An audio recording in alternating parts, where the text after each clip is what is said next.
The Pat McAfee Show. There'll be no rules for our guests, for us, for the things we can talk about. Yes, speaking his mind. I've never had a problem expressing my opinions or my thoughts or anything like that.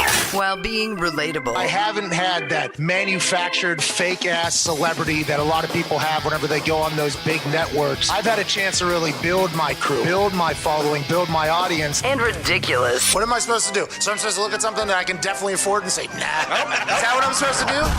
The Pat McAfee Show starts in 3, 2, 1. Good afternoon, beautiful people. It is Aaron Rodgers Tuesday, October 26, 2021, years after the year zero. And today's show is going to be good, I think. Yeah! Hey, I think it's going to be good today. Anytime you get a chance to chat with the reigning, defending, undisputed MVP of the NFL and Aaron Rodgers, it's a good day. He'll be joining us in a couple hours, as will AJ Hawk. We'll take your phone calls at 1-833-4-McAfee on the 5-Hour Energy phone line to hear what you're chit-chatting about. And then we'll obviously talk for a pretty good length, probably for the next 20, 30 minutes about the Manning cast is back. Hey! After a 3-week siesta, a 3-week vacation, Peyton Manning and Eli Manning were back on our television last night watching Monday Night Football game, and they had incredible guests. Marshawn Lynch obviously broke some FCC violations and had a hell of a time in there. Sue Bird, great conversation with Sue Bird. Mm-hmm. Yeah.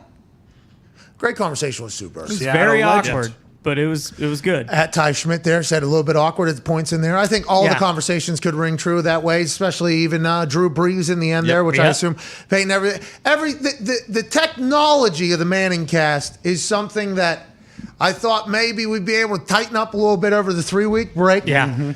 Because the lag is real. Because they're sending the feed to Peyton and Eli individually. Then they're sending that feed to whoever the guest is. Then they're sending that entire feed back to Connecticut. Yeah. Then they're sending that out to ESPN2. So in doing that, although things move fast on the internet, ask Fox. Ask a lot. Things move fast on the internet, but it is not just something that just teleports. There is a little bit of a lag, and when you're talking about trying to have a conversation, that lag is going to potentially catch up, especially if you can't catch a rhythm with each other. I think what Peyton and Tom Brady and Eli took, a little bit of a shot here because I tweeted that I enjoyed watching Peyton Manning and Tom Brady watch football together. Mm-hmm. Eli also awesome, but two of the top 100 players in the history of the game, two of the greatest of all time, chit-chatting, and we know that they're friends behind the scenes. I think there was a much better chemistry with Tom, Peyton, and Eli because they've met each other, and I think Tom even said getting a chance to hang out with Peyton and Eli, whatever. So I think they were able to sit back and get into a conversation together. Marshawn even had to do the dance a little bit. Yep. Sue Bird, there was a couple good conversation pieces, but it was a little bit there. Drew Brees dancing, but they're going to have to figure that out because it is an incredible thing to learn about the game, to learn about some incredible guests. I mean, their lineup has been unbelievable, but they're going to have to figure out that little bit of a lagginess and move forward. But other than that, other than Marshawn Lynch saying, "Oh, what the fuck?" Yeah. And that was awesome. Other than Marshawn Lynch saying that's what you got two hands for, and a couple other things in conversation, and Tom Brady burying defensive players as a whole. You walk into a defensive meeting room, and it only takes about 2 minutes to realize, like, oh, this is why these guys don't play on the offense side of the ball. It's like a dog chasing a car, basically, is how he described defensive players. That was fantastic. Tom Brady chit-chatting about the guy getting a Bitcoin now via his Bitcoin crypto trading company, FTX, and everything. That was awesome to hear. Him watch film live on ESPN2, Tom Brady, without, it felt like he forgot he was on TV a little bit because they're playing the Saints in 6 days. So they play the team that was on Monday Night Manning last night. They're watching that. They zoomed out from like a aerial shot and it was the Saints defense or whatever. And previously in the game, Tom Brady had said, oh, that's a Debo, rookie from Stanford. I was studying him today, he said. Okay, so Debo just found out, by the way, he's a rookie. Tom Brady was studying him today. That had to be quite a moment when people were texting Debo, hey, just a heads up. Tom Brady was studying you today. And then whenever they zoomed out and they had an aerial shot of that Saints defense, you saw Tom like almost start breaking down what the Saints defense was doing. Not that he doesn't know them already. He's played them numerous times, but new players. He started even like playing with his hands almost. I think and then there was a moment where I think he even was like, oh shit, I am on television right now. It was cool to kind of catch those brief moments of Tom Brady, how he would watch film, Peyton Manning and him interacting. Eli obviously had a much better show last night, I think, than he's ever had. He was hilarious. But other than those moments that were pretty fantastic, Monday Night Football fucking stunk last night. God. It was bad. That was a very boring game. Terrible. Now, obviously, Dixon, anytime he punts, it's going to be electrifying. And Blake Gillikin, the young punter out of Penn State who was on injured reserve last year for the Saints, has been an absolute stud. And obviously, Brian Johnson gets a chance to hit a game winner, essentially, with a minute something left for the Saints in terrible weather in front of an electric atmosphere. But that game stunk. I mean, who knows what the future looks like for the Saints? Is Jameis Winston the guy? Is Sean Payton going to say this is our guy going forward? Are they going to potentially be in the sweepstakes for a new quarterback? Are we way too early to even be thinking about that? Yes.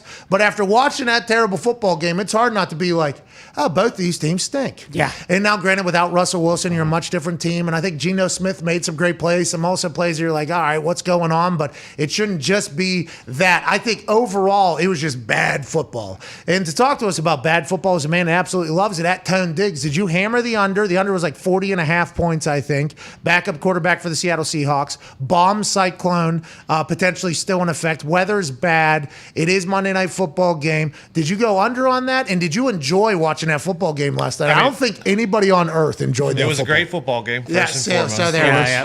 I did not take the under. The game the night before scared me away on the rainy under, so I didn't touch the under. Because I thought the Seattle Seahawks defense was too bad to take an under. They played okay last night, or Jameis didn't play good. Yeah, I'll say Geno Smith stinks. Whoa. He's so bad. He is That's so West bad. Virginia's fine. No. No. Pat White's my guy. But that's a West Virginia guy starting Monday Night Football, Sunday Night Football. What are you talking about? They were like awesome. 6-7 years. It wasn't good. Did the Manningcast talk about Russ having to do his 2-minute thing again? So they did not even talk about that, but it was a fascinating thing because we didn't see it. We didn't see it on the telecast. I don't think they showed it, and maybe they did, and I was just Late. Peyton and Eli and them were talking or whatever, and I didn't get. It's hard to follow the game, really. Very If the hard game- to follow the game. If the game is boring, it is hard not to just be like, okay. Tom Brady's wearing a backwards hat speaking over Yeah. here. It is hard to pay attention there, so I don't know if they showed it, but it did look like a less enthused 2-minute drill. Yeah. But Russell Wilson was up on the Seattle. What's that thing? The Ring of Honor? Space Needle. Boom. Oh. With Sierra before the game.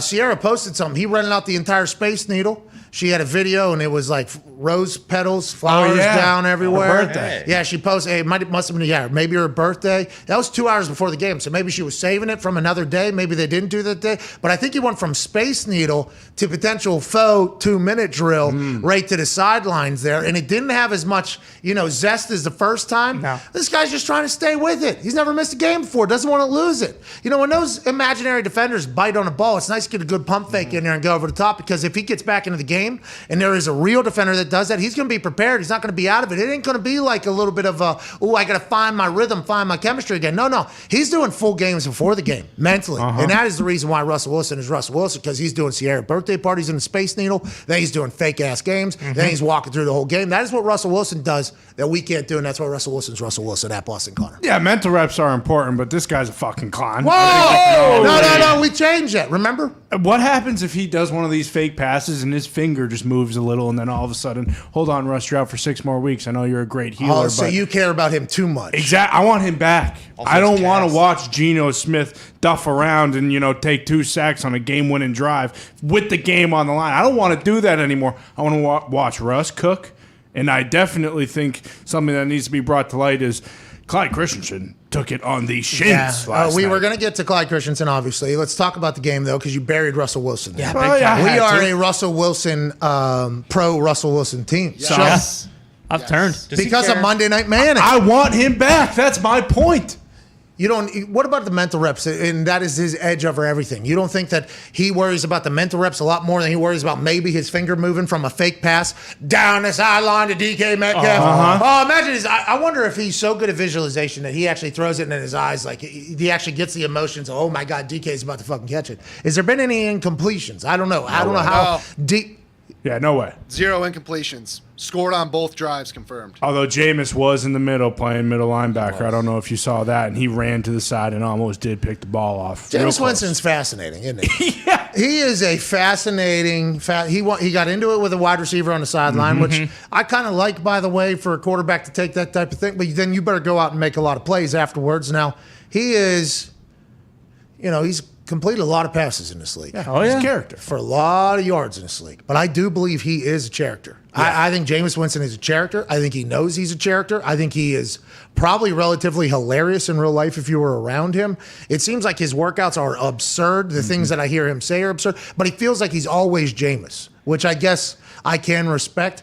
But the Saints have to be thinking, is this going to be our answer going forward? We just got back from Drew Brees, who was on the fourth quarter of the Manning cast. A little uncomfortable, a little awkward. Yeah. I don't think Peyton or Eli saw the kids in the shot, by the way. A lot of people talking about Peyton not caring about Drew Brees' kids. I don't think that's accurate at all. No. I don't think Peyton knew that Drew was going to potentially have his kids on. He was looking at a different screen because he's got 14 in front of him there. But they come from Drew, who on Sunday Night Football, they'll run clips.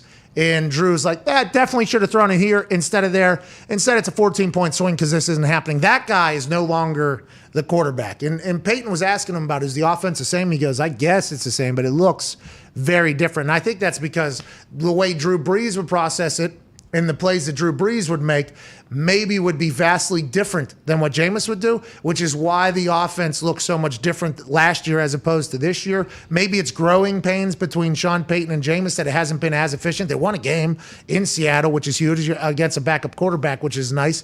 But I don't know how – I don't know. And I assume Sean Payton's still like, I don't know what the fuck we're going to do, because the thought was maybe Taysom Hill was going to be the quarterback. Yeah. Jameis wins the job.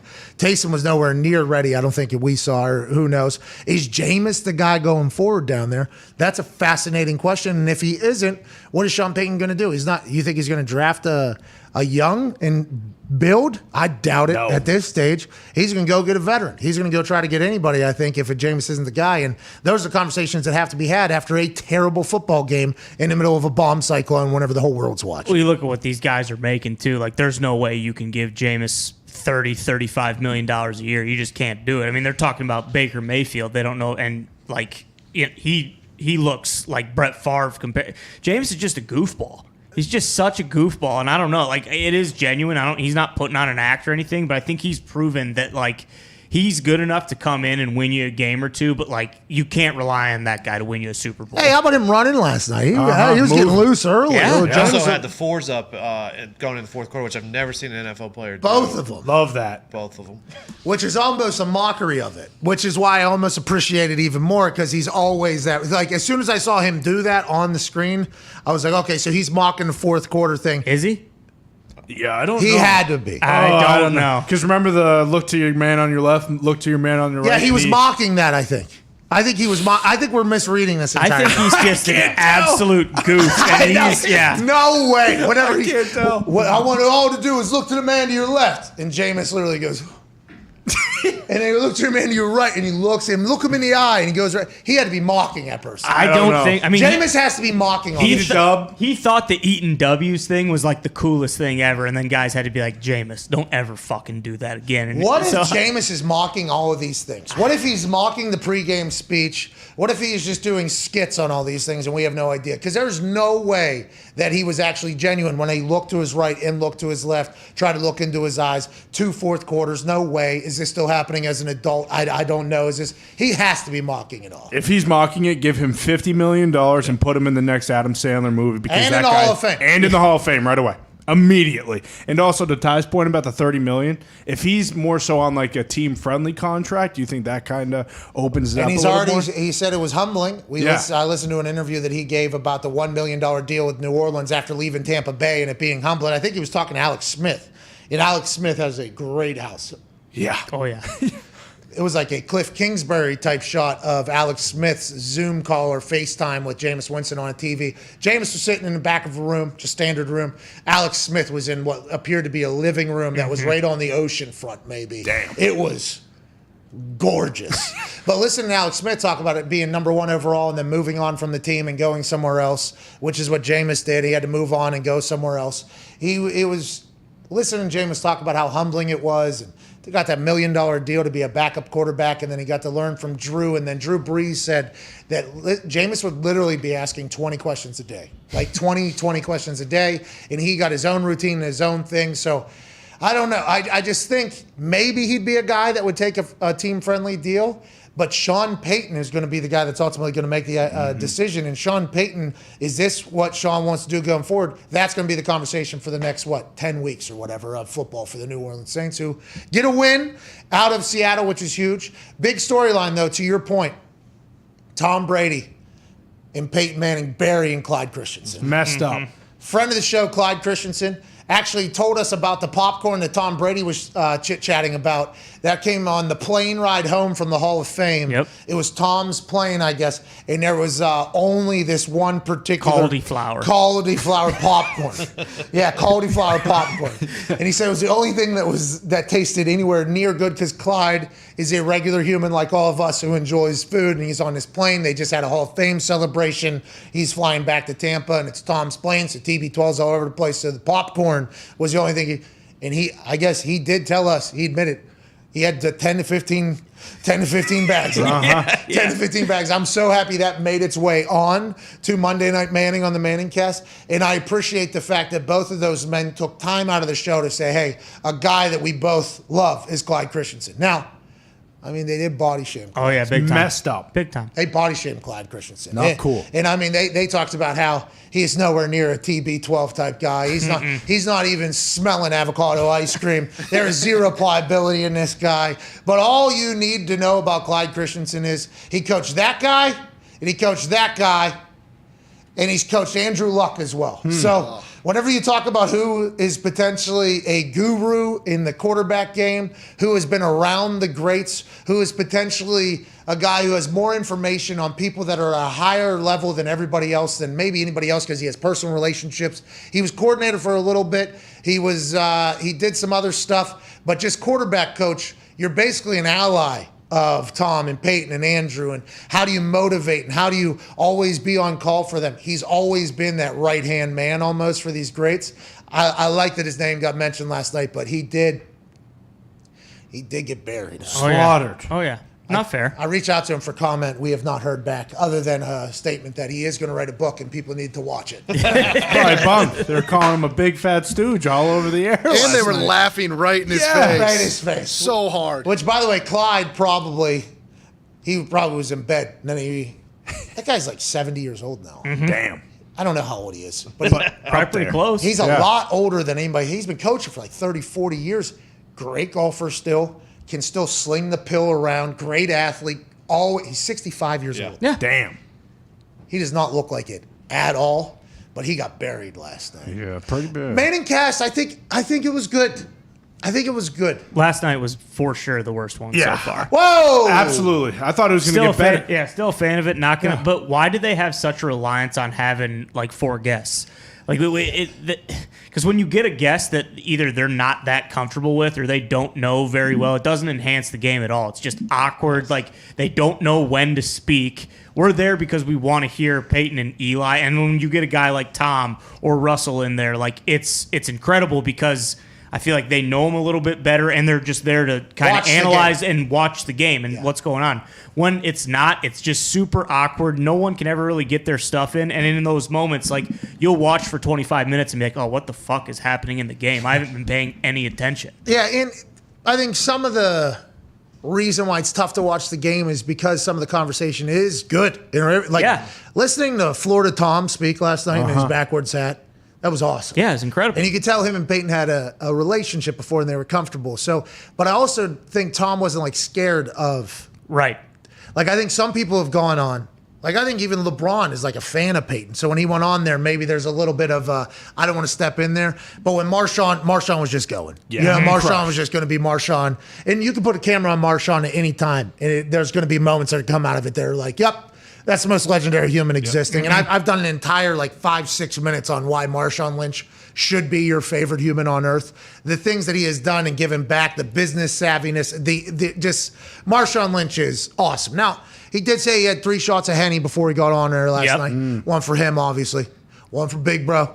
and then one for Little Bro. Right. Because he's an honorable man and wants to do that. But the whole thought of having to have guests just to have guests, I think they should do without that. It turns it into a podcast pretty much because you get the same canned questions because they don't really know each other. They don't have a so it's like, I mean, again, it's not Sue Bird's fault, but like they go on and they're asking her these questions and she's just like, I don't know. Like, I'm sorry. Which I think, by the way, I like Sue Bird a lot more after the Monday Night Manning. Yeah. Just for future reference. I don't know if I haven't heard. They showed some clips of her on the court. She is... Coaching. She's Peyton Manning, basically. Yeah. She is Peyton Manning of basketball, the WNBA, and I have a lot of that.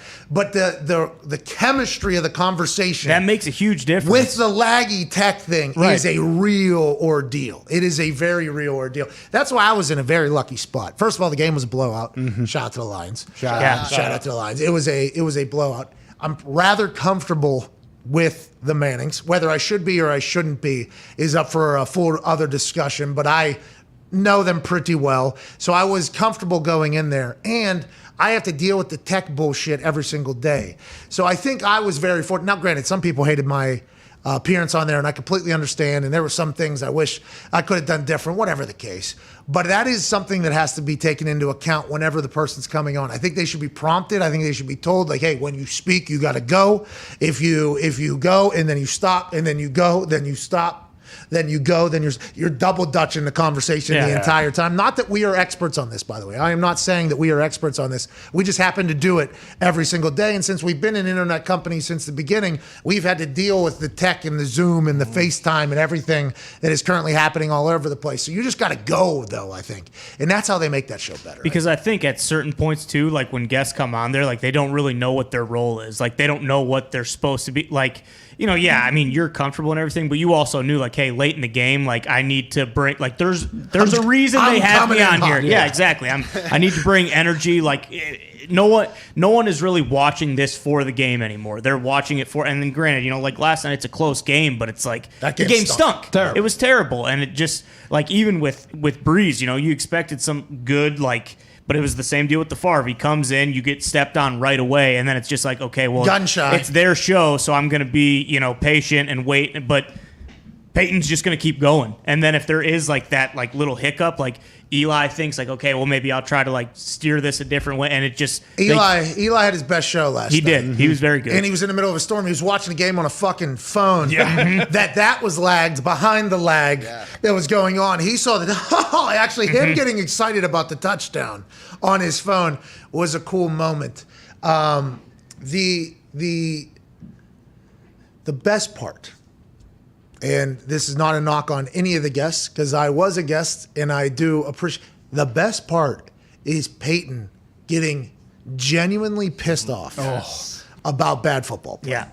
Because I don't want to say he's a football snob, but there's only a couple people on earth that have proven that they are allowed to be openly critical about bad offensive football. Peyton Manning's one of those people. Where if Peyton sees something, and he stood up at one point, they couldn't even zoom out because he was so disgusted. He was like, that was a bad series. He was like, the quick change, the turnover. Everybody talks about the defense not being ready, right? The defense's job is to put the fire out whenever a turnover happens. Like, hey, defense, here we go. We need you to go make a stop for us.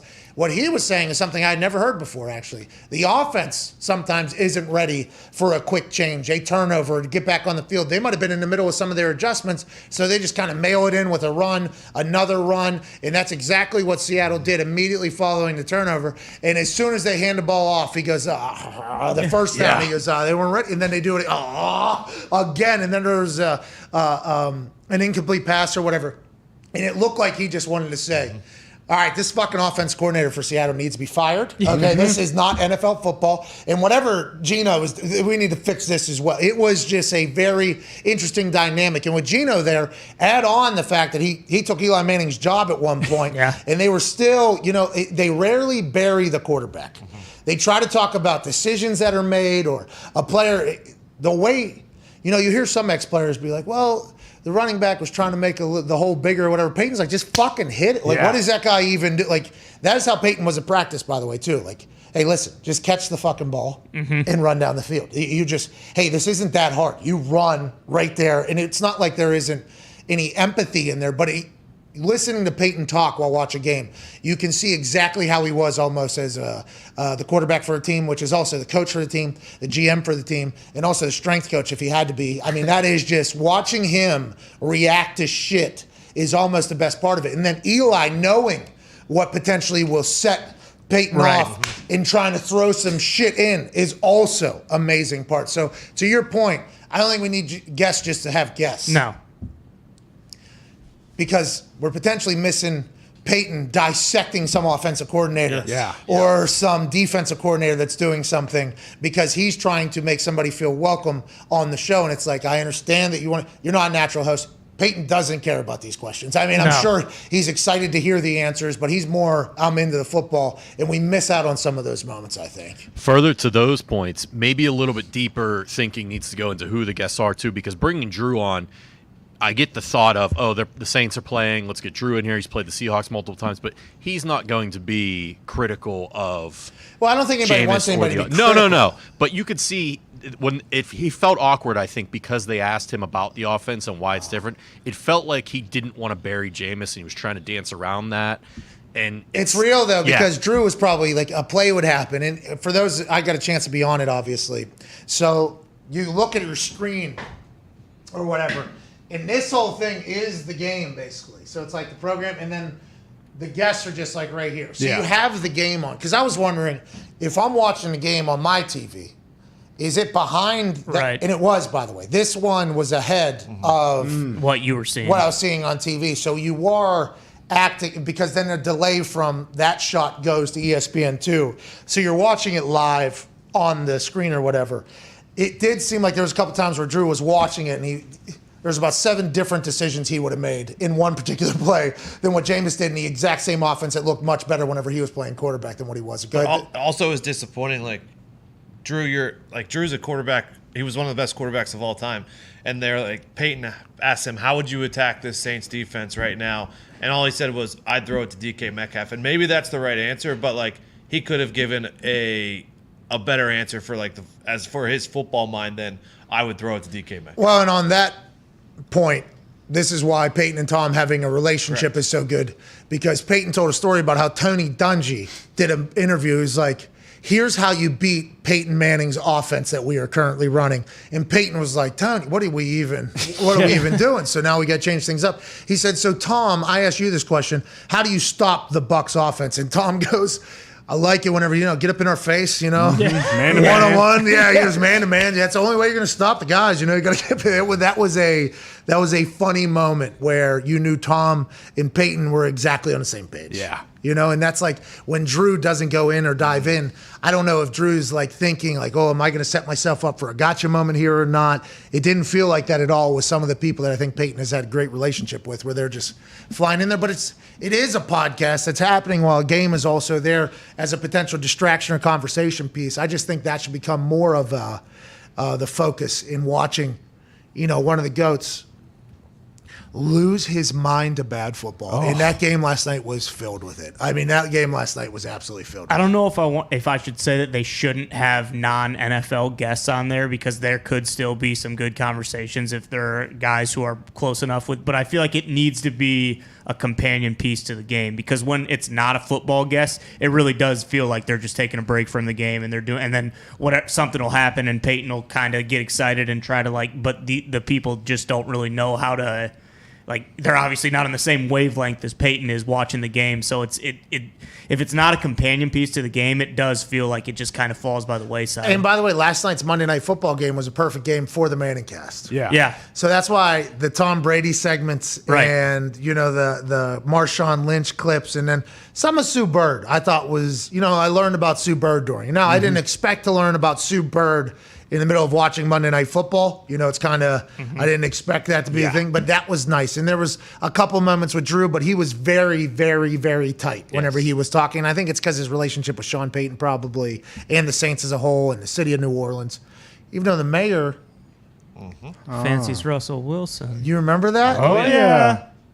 That was when Drew was pushing those sleds. I don't know if I'm done yet. Yeah, he's pushing those sleds all the way around. Personal records. Yeah, new PR. No, not just personal record, gym records. Course record. Yeah, course records. Yeah. City records almost. Crazy.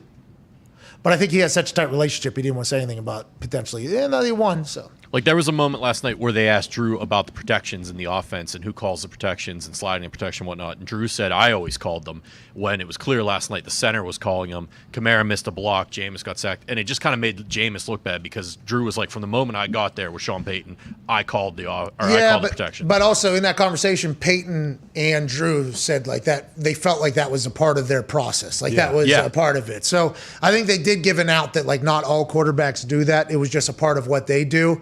But I do recall the nickel, I believe, came and Kamara was stuck on where the tackle was or whatever and didn't get over right immediately after that. But that's a part of the Monday Night Manning cast that is great because they start talking about, the cover two and who's this and this person's doing this and the different defenses. It's just like a different level of football education. And then it all gets halted almost. Right. Yeah. Brees did give like a what are we doing on one of the deep balls from Jameis in the red zone. And then Peyton, when Geno Smith was calling timeouts on like 2nd and 3rd down, was losing his mind. He said he was more pissed about that than the actual bad football Geno was displaying on the field. Well, that's a part of it, though. That is bad football. Yeah. So like that's how I would love to see. When Mike McCarthy, Big Mike, was making all those incredible football decisions with his timeouts and when he was kicking, I wish there would have been a Manning cast alongside that because Peyton might have flipped his fucking chair. Peyton might have, this fucking guy. This guy even know this is the most it looks like Peyton is so upset with how much they're disrespecting football with what they're doing. He just can't take it. Just can't take Big Mike, we're fucking kicking the ball with 30 seconds left. They're sick. What the fuck are we doing? We need more of that almost. Yeah, and his kids team, undefeated. He did sneak that in there while Brady was on. I'm sure that team's very tight ship over there. I got a text maybe once from Archie Manning, and it was a picture of Peyton coaching up his kids' flag football, and the kid had a full sleeve. Oh, man. The kid had a QB full play, wrist on? play sheet in his thing. And he was like, "We're teaching them young down here, Pat. Come see us." And it was a full. They're making checks. They're making checks. Insane. That is the thing about Arch Manning.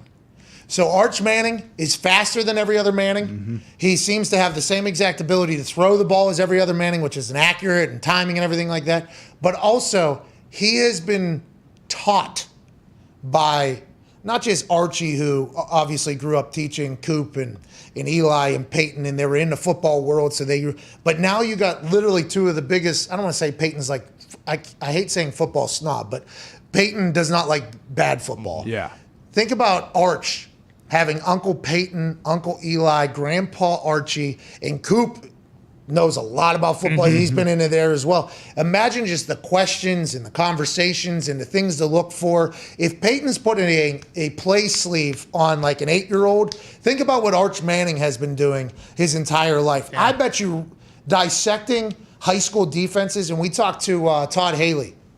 Todd Haley was a high school offense coordinator down in Florida, and he said these high school teams run one coverage. It's very simple. They just kill everybody. Arch Manning has I bet, and I don't know, I've never talked to him, I bet his football IQ is just so fucking high, which is why this Arch watch is exactly what it is. And I assume with your uncles being Peyton and Eli and your grandpa being Archie, some people would think maybe he'd be entitled. I bet that is pretty humbling to be so it's almost like a perfect storm where he can't be arrogant because he's nowhere near what any of his uncles have been or his grandpa yet. He can't be dumb because if he did play bad football, they would probably make him run around the house for fucking ever in there. And it seems like he can't, I don't think he'll flare out. Because the motivation, the drive, everything's going to be in there. It's almost like we're getting a chance to watch this Arch, and it's being broadcasted just like how LeBron was, but now it's with social media and how Zion was. Zion was getting pushed. This Arch push. The more and more I watch Peyton watch football, think about old Arch at Uncle Peyton's house watching football, and just the amount of just information that is just getting sent to ever since he was fucking probably 4 years old. Now he's 17, 18 or whatever. He's starting to learn and more and grow and more. And as he's in the era of the new offenses as well as also having the Peyton and Coop and Eli and Archie mindset. I mean, he might be the fucking, let's get him a West Virginia. So what you're saying is as long as he doesn't eat 1,000 beignets a day, he's going to be fine. All right. That was a shot at Zion. Zion did not deserve it. Zion's bench. True. Zion's bench pressing more than any player in the history of basketball. Sure is. Let's get to a break. Push-ups, He too. should. Shaq got better when he got bigger. Not that big. Shaq was what? 7'2"? Shaq was always really good. Well, Well, I mean, Zion's not 7 foot, but he's become a big body. Yeah, he's thick. Listen, the only thing we need to worry about is the shoes being able to keep up with how explosive yeah. Zion is. Explosive or How about his knees supporting the 450 pounds that he's lugging around? What was that? He's the heaviest guy in the NBA. Get it together, Zion. We want to watch you play, dude. Whoa! God. after Shaq's third title, he weighed 395 pounds. 7'2" though? 7'2". That's the big Are we teaser. counting ships or After not? his third Come on. title. Are we counting rings or not? Not his third Who's he season. on a team with, please? Who's he on a team with? Please read off that team Yes. that he was with after that third championship that he Looking weighed over now. 395. He was dominant at the Magic, too. Yeah, absolutely. The team Zion has is terrible, but he isn't 7'2", and he's not Shaquille O'Neal. Okay, he's 6'9", and he needs to cut down just a little bit, just a little. He needs to lose 45 pounds. Yeah, he can't be 350. He doesn't need going to go into to the Smoothie.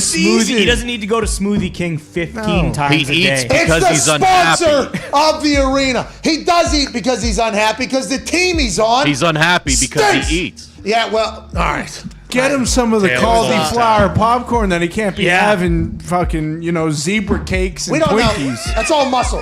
Has it come out that Zion doesn't have just 300 pounds of muscle, 0% body fat? Have you guys heard this stat yet? Or Yeah, not? they showed his gut. It was drooping down to his shins. No!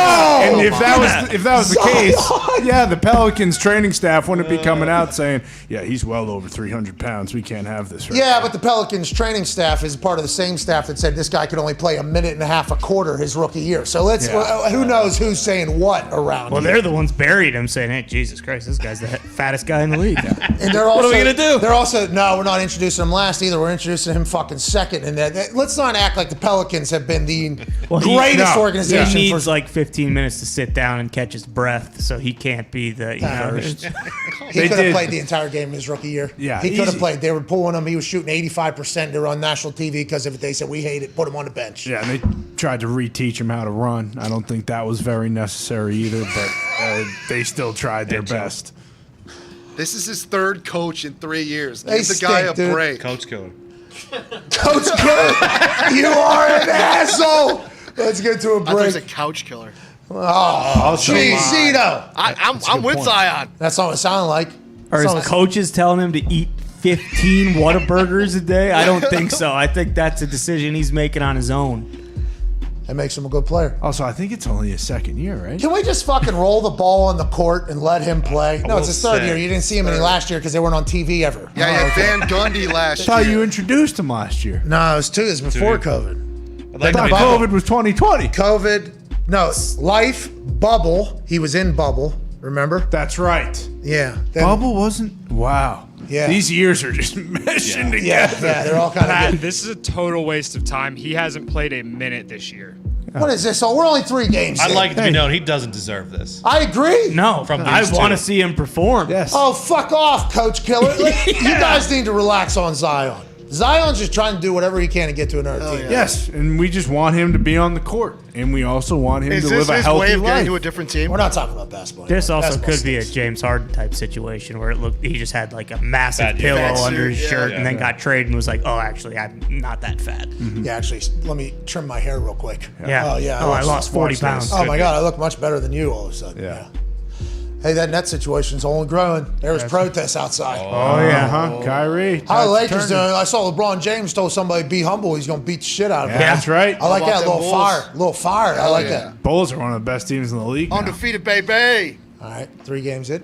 Hell yeah, 4 games. 4 games into an 82-game season. And LaMelo started off Ball hot. and, Jordan's team, too, looking Hey, pretty Caruso strong. playing up there for Chicago? Oh, yeah. Uh-huh. He is sick Blowing hoop it up. from How come Lonzo. he's not on the graphic then? He is in the graphic. No, they put a Oh, gra- that 3-person. I don't know why. don't think It's so. Well, bullshit. Yeah, those are the 3 pillars: DeMar DeRozan, Lonzo, and How much Zach they pay LaVine. Caruso? Didn't Caruso get paid? He's He not- got paid, but not as much Not as as the much others as three, those. though. Oh. How much is Benny the Bull getting paid? Not Not enough, yeah. All right, we're back in 4 minutes. Some He a phone fool calls. for that. That was MB. Zito never posts on his Instagram stories. Yeah. Ever. Saw a clip of Benny the Bull doing something. Benny a fool for this one. Zito, you are an animal, dude. Let's get back in 4 minutes with some phone calls. wrap up hour one here. Then we'll have the absolutely entertaining AJ Hawk joining us in hour two. I got a chance to chat with him last night. He was at a soccer practice in the middle of a torrential downpour. Oh, nice. Awesome. Yeah, he was real happy about it. Yeah, I'm sure that was fun. Can't wait to chat with him about football and everything. And you, we'll see you in 4. Cheers.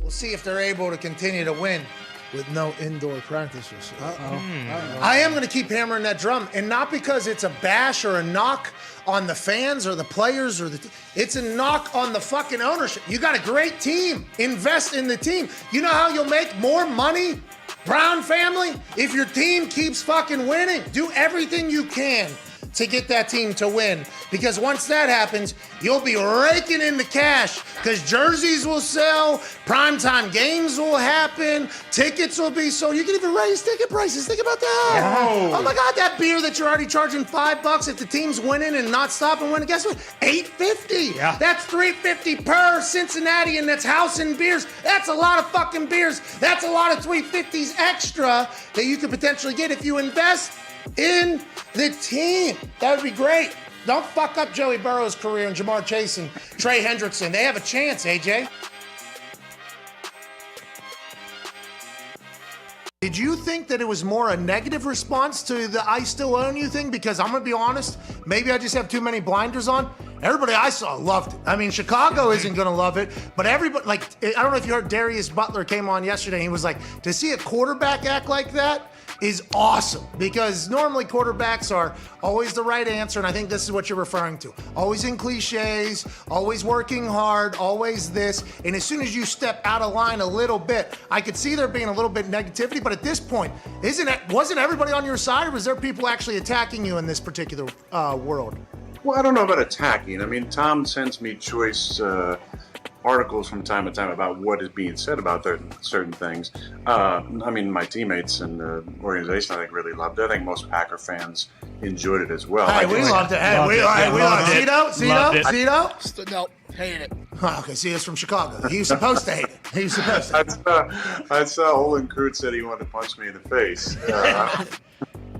Look, I think that is to say, and I don't know Olin. I respect him. He's played in the league for a long time, but are we getting that soft as a society that we can't have worth now? I mean, you know, somebody can pay for a ticket and say whatever the hell they want, which I think they should be able to. That's fine.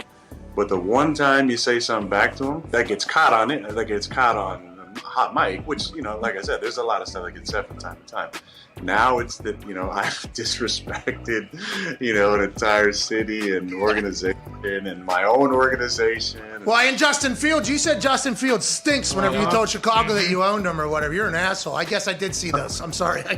I'm just now realizing that you were a terrible person for it, although in my house and in where we are, like, that's the coolest thing we've seen in some time. I said it was going to go down as something to talk about, people talk about forever, as well. Like Randy Moss, okay? T.O. with the autograph, the ball, and you telling a city that you own them when you're 22-5 against them, fucking some of the greatest competitive trash talk in the history of trash talk.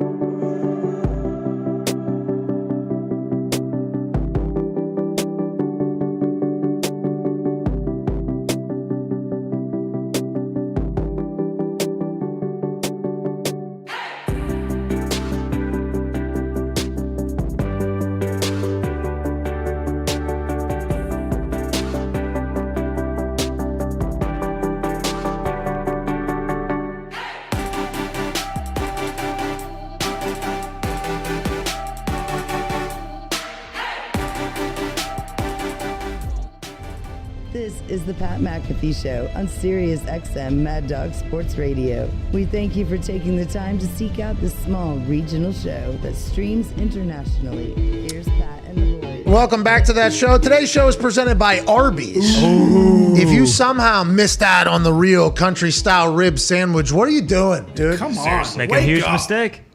It was a great run with hashtag PMS Pork Rib, and winners of the giveaway are... Oh, we have names. Yeah. Remember, because if you went and had a real country style rib sandwich from Arby's. Not a McFib. No. Delicious. Actual ribs that were smoked low and slow for 8 hours down in a smokehouse in East Texas. Oh, yeah. And you tweeted a picture of it and you used hashtag PMS pork rib, you're automatically entered in to win some meat sweats or some Arby's gift swag. Okay. The winners of the giveaway are Nick Kaminsky and Zach Iverson. There we go, boys. At Killa Kaminsky 25 and at Dirty_Dangler. Wow. Dirty He's got the Dangler. silky Good. mitts. Yeah, this guy's got sick lettuce too, I believe. Now we turn back to what made Arby's great all along. A beautiful variety of delicious real sandwiches. The beef and cheddar, the roast beef, and the chicken cheddar ranch are all available on the 2 for $6 everyday value menu. Whoa. 2 for $6, huh? 2 for $6. Get it quick. 2 for $6. These are full-size sandwiches with the high-quality meats you can only find at Arby's. They don't shrink them down to a junior version like you might find elsewhere. No thanks. Interesting. That's 2 full-sized Arby's sandwiches for $6 daily. The best deal in the game. Go get yours today. Today is giving us and blessing us with another incredible Mike Tomlin quote. Mike Tomlin, the head coach of the Pittsburgh Steelers, is a man who was hired out of obscurity for the Pittsburgh Steelers, a team that only had 2 other coaches beforehand, basically in the last 100 years, hired a defensive backs, a defensive coordinator coach from the Minnesota Vikings. Mike Tomlin will go on to win over the entire city of Pittsburgh, win a Super Bowl, become a guy that the city of Pittsburgh would all say, hey, that's our fucking guy. He's got 2 Iron Cities sitting in his fridge in his office from Bill Cowher that was handed over to him. He has never had a losing season. Now, he's up against it this year with a lot of obstacles, obviously, including an aging quarterback who we don't know what it looks like for the rest of this season, let alone the future. But Mike Tomlin, a man who has come on this show and given us a great interview. Every single time he's at a press conference, says incredibly intelligent, hilarious, and non-eventful shit basically every time he speaks. Always entertaining, always exciting. Would make sense that a school like USC in Los Angeles would be interested in a guy like Mike Tomlin manning the ship because of how likable he is, how popular he is, the resume he has, and the fact that they think he would be able to keep players in Southern California and restore the tradition that is the USC Trojans. So that rumor started on the internet last week that maybe Mike Tomlin will get the gig. James Franklin out of Penn State, maybe. Luke Fickell, maybe. I think there's somebody else that's Matt Campbell at Iowa State. He's on the list. And then all of a sudden, Mike Tomlin's name started working its way into the conversation. Dan Patrick had an opportunity to chat with Carson Palmer, who I didn't get a chance to listen to the entire interview, so I apologize. I'm a big fan of Dan, the Danettes, that show. Very thankful for everything that show has done. But he was chatting with Carson Palmer, who was portraying himself as somebody in the know, almost. Like Carson Palmer was almost acting as if, and we don't know if this is true or not, it could be true because this is something that happens at universities when they're trying to hire a new head coach. They get ex-players, notable alum, and they say, hey, will you help us hire a coach? This has happened for other NFL players in the past with their schools. It's happened for friends of mine. I've seen friends on deans' planes and athletic directors' planes flying to interview coaches and shit. This is something that happens. Carson Palmer went on the Dan Patrick Show acting as if he was potentially a part of the committee that would be selecting, and I don't know if he actually said that or not. Once again, I did not hear it, but the way he was speaking to Dan, he gave off that Mike Tomlin was actually in hypothetical conversation for USC. Yeah. So this has led to Mike Tomlin now having to answer questions about going to USC, heading into week 8, coming off a bye with a team that nobody knows what the hell the rest of the year looks like. This is what Mike Tomlin had to say about those rumors of going to LA. And Palmer connecting you to some college jobs. Hey, guys, I don't have time All right. for that speculation. Okay. I mean, that's a joke to me. I got one of the best jobs in all of professional sport. Why would I have any interest in coaching college football? That'll be the last time that I address it. Okay. And not only today, but moving forward. Never say never, but never. Okay? Okay. Anybody else got any questions about any college jobs? There's not a booster with a big enough blank check. Anyone else? All right. Thank you. Anybody asking Sean Payton about that? You know, anybody asking Andy Reid about stuff like that? And by the way, Put some motherfucking respect on my name is basically how that thing ended. So not only did he just say, this is absurd, this is ridiculous, made a mockery out of it, and then at the end he said, and also, stop with the bullshit. Yeah. He hasn't had a losing season for the Pittsburgh Steelers, one of the most storied franchises in the NFL, one of the most passionate fan bases, a stadium that has been sold out for the next 30 years if you want to buy season tickets in Pittsburgh, where the lifeline of the city is the Pittsburgh Steelers. Okay? That is how the city goes, how the Steelers go. That is how it has always been, it always will be. Now, granted, we are hockey, and the Penguins, are the fucking greatest team on ice. Wow. But the Pittsburgh Steelers drive the aura of Pittsburgh. And for Mike Tomlin to be able to accomplish what he's been able to accomplish in that job with the amount of scrutiny, pressure, heat, everything, eyes, all of that, I think he is at the point where he's like, enough with the bullshit, by the way. There's been Yinzers that have called for his job. There has been Yinzers. There has been a community of Yinzers in Pittsburgh that have gotten loud that say, hey, Mike Tomlin is nowhere near what he was way back in the day. This team ain't going to win. Yeah, they're good, but they ain't never going to be great, which is something that happens to fan bases that maybe get a little bit too comfortable because you can't fathom being the Detroit Lions or something like that because, once you see one little slight decline, you start thinking, oh, no, all hell is breaking loose. But in the midst of all of that, Mike Tomlin has been nothing but a professional, a super positive winning football coach, and I'm happy he ended it the way he ended it in that particular conversation. Tone Diggs, a diehard Pittsburgh Steelers fan, your thoughts? Yeah, I love that man. I've said it before. I would take a bullet for that man. This story popped up like a week ago for God knows what reason, and it's been making me more and more mad the more and more it's talked about over the last week, and I'm so glad that someone asked him about it. Like, what?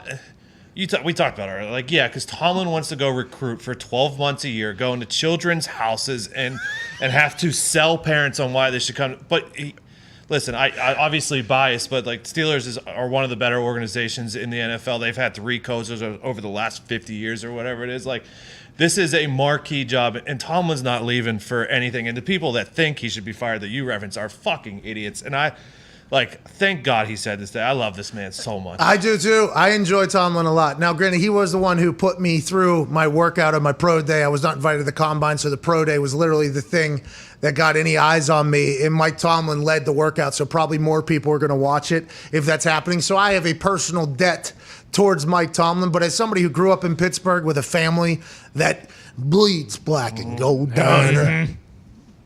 I mean, that was tough for my mom and dad. I think in our extended family, when the Colts drafted me and the Steelers didn't, that was those were a couple tough days. They'd show up at the stadium wearing black Colts shirts. Ooh. Didn't want to stick out too much, but he is family. He is family. There was a couple McAfee Steelers, just like that one.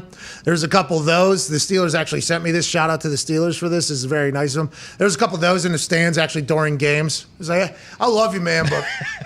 I mean, black and gold. That's how Pittsburgh is, though. It's tough for everybody. That is exactly. It's literally what is tough for everybody. Nick is not extended family. He was a Pitt as well when I was in West Virginia. I mean, there was some interesting situations. I put a lot of family and friends, but that is real. Football is. I mean, you meet somebody from Pittsburgh, and Chris Collinsworth got murdered for this. Oh, yeah. But Pittsburgh is a football city through and through. Whenever things are good, football is still being played on the streets and the backyards everywhere in Pittsburgh. When things are going bad, football is being played in the streets and the backyards in Pittsburgh. That's just the way it is. And I think Mike Tomlin has bought into that. I think he's very thankful for that. And to leave for USC would have been pretty aggressive decision. I think Pittsburgh would have felt a certain way about it. But also...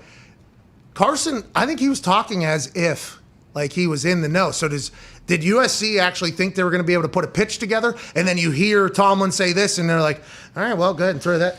Yeah. Send that paper right back to the rowing team that, we used to get all those dumb rich kids in here. That's right. We got nothing over here. Listen, I love Carson. He's come on the show. He's a great guy. He was very nice to us, He was a Bengal, though, and the Steelers did end one of his knees. So, I can see changed the entire what rule book. Yeah. That was crazy. All right, we'll answer calls on the other side. We apologize. That Mike Tomlin soundbite broke during the break. Had to talk about it because it's a huge story. Huge story. AJ Hawk's joining us in 6 minutes. Wow. We'll see you on the other side. Cheers. Gentlemen, the head coach of the Pittsburgh Steelers, Coach Mike Tomlin. Yeah! Oh, man, Pat, it's an honor to be on with you, man. Thanks for having me. You're a legend. Thank you for putting me through my workout and having the scouts actually come watch me kick at West Virginia. I don't think I've ever fully thanked you for that moment, Coach. No, man, I've drank the McAfee Kool-Aid for a long time. Let's get right into it. The locker room culture changed completely when I was in the league, from when I was a rookie to when I was done, and I retired after the 2016 season. Now it's even more different, I would assume, from when you came into Pittsburgh and everything like that. The dancing on the logo, the TikTok, everything like that you guys have had to experience. What is your messaging in there? How do you adapt and let players be themselves without, doing too much? Because that is a fine balance that you've been able to do, I think, in an incredible job with throughout your entire time in Pittsburgh. I think for me, more than anything, I try to stay connected. Just getting a sense of where these guys are coming from, what's in vogue for their generation, what captures their attention, how do they learn, how do they communicate, how do they interact with each other formally and informally. And I think being a parent kind of helps me. My boys are 19 and 20, so it's not much difference between them and some of the younger guys that I deal with here. And so for me, it's just about gaining an understanding, working to stay connected. That's my general attitude, man. It's adapt or die for me. And I don't want to be one of them old crusty guys, man, that just refuses to adapt. Although I am one of those old crusty guys now. Yeah, you are old as shit now. You know what I mean? I mean, you've been around a long time. I remember back in the day, whenever you showed up, there was a lot more, to the camera. There's a lot more. Yeah. There was a lot of that. Now you're just old ass man now, huh? You know how it is. Years in this business will scar you, man. It'll settle you down. That is classic. One of my favorite moments with you is when you would tell me every warm-up, I'm going to get you back to Pittsburgh when you're old and cheap. What does that mean? What did that mean? And should that have been taken as a smack in the mouth, like whenever you said that to me? No, man, it was a tip of the cap, man. There's certain guys around this league that I'm really interested in, but I know I cannot afford. And you were one of them, so I was going to wait for you to physically deteriorate a little bit until you came back into my wheelhouse. Yinzers are going to go bananas in Heinz Field this weekend. First time it could be filled up in a long time. I can't wait to see it, and I can't wait to... Oh, mama, I'm here. Oh, my life, mama.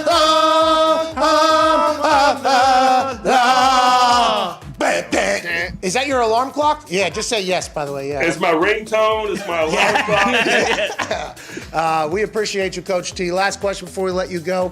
Why'd you let Troy Polamalu do what he fucking did to me? Why'd you let... I know you've heard of this. Why? Well, that's a short side of the field. That's bad football. You guys coaching unsound football over there in Pittsburgh? How did that happen? We know you and love you as a man. But on Sundays in the fall, man, you're the nameless gray faces that we... All right, ladies and gentlemen, head coach of the Pittsburgh Steelers, never had a losing season, absolute legend, two-time Super Bowl champion, Mike Tomlin. Yeah! Thank you, Coach. Yeah!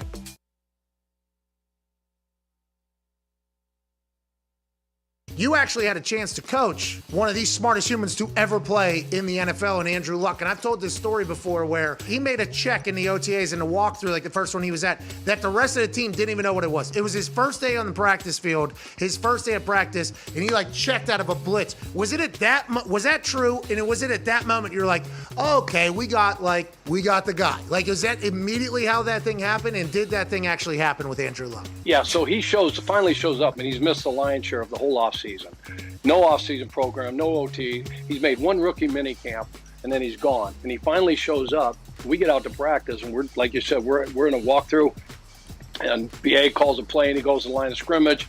He's getting everything set up, and all of a sudden it was alert, opposite, makes us check, and T.Y., Reggie, Dwayne Allen, everybody in the back. We had the whole offense over here, the whole defense over here, 3 lines and chains. I spent the whole day, get the F back. I was the get back coach. And all of a sudden he rips out this check, alert, and changes the whole play, changes the protection. We go from a run to pass to run, and everybody's like, what the fuck did he just say? And what is that? We had to blow the whistle, get him back in the huddle, because nobody knew what he was checking to. And we're figuring, okay, this guy is a genius. He is a brainiac. Let's get a little lightning in the stick there. Baseball's happening. EP did not tell you to go, Tony. You do not go until the EP Mitt says so. He said you it know today. that. He said That's fucking Will Ferrell and Blaze of Glory. Yeah. I've never seen Chaz Michael Michaels. Michael Michaels, thank you. Either that or he hit like a tree branch. You know what? Gumps, it was funny because that was the same time. So we're not going with Gumps. No, I love it. It's like, hey, look, this is how I know you're the hockey ultimate talk. hockey guy. That's good That's hockey already talk, not a bro. nickname. Yeah, man. And I you mean, I just don't know. drop it and change it. It's always that in ER, and I thought Gumper sounded pretty lame, so I went with Gumps.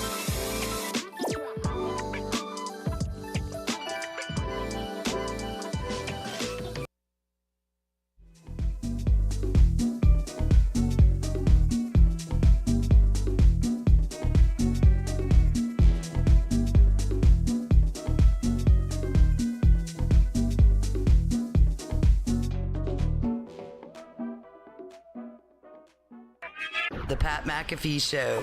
There'll be no rules for our guests, for us, for the things we could talk about.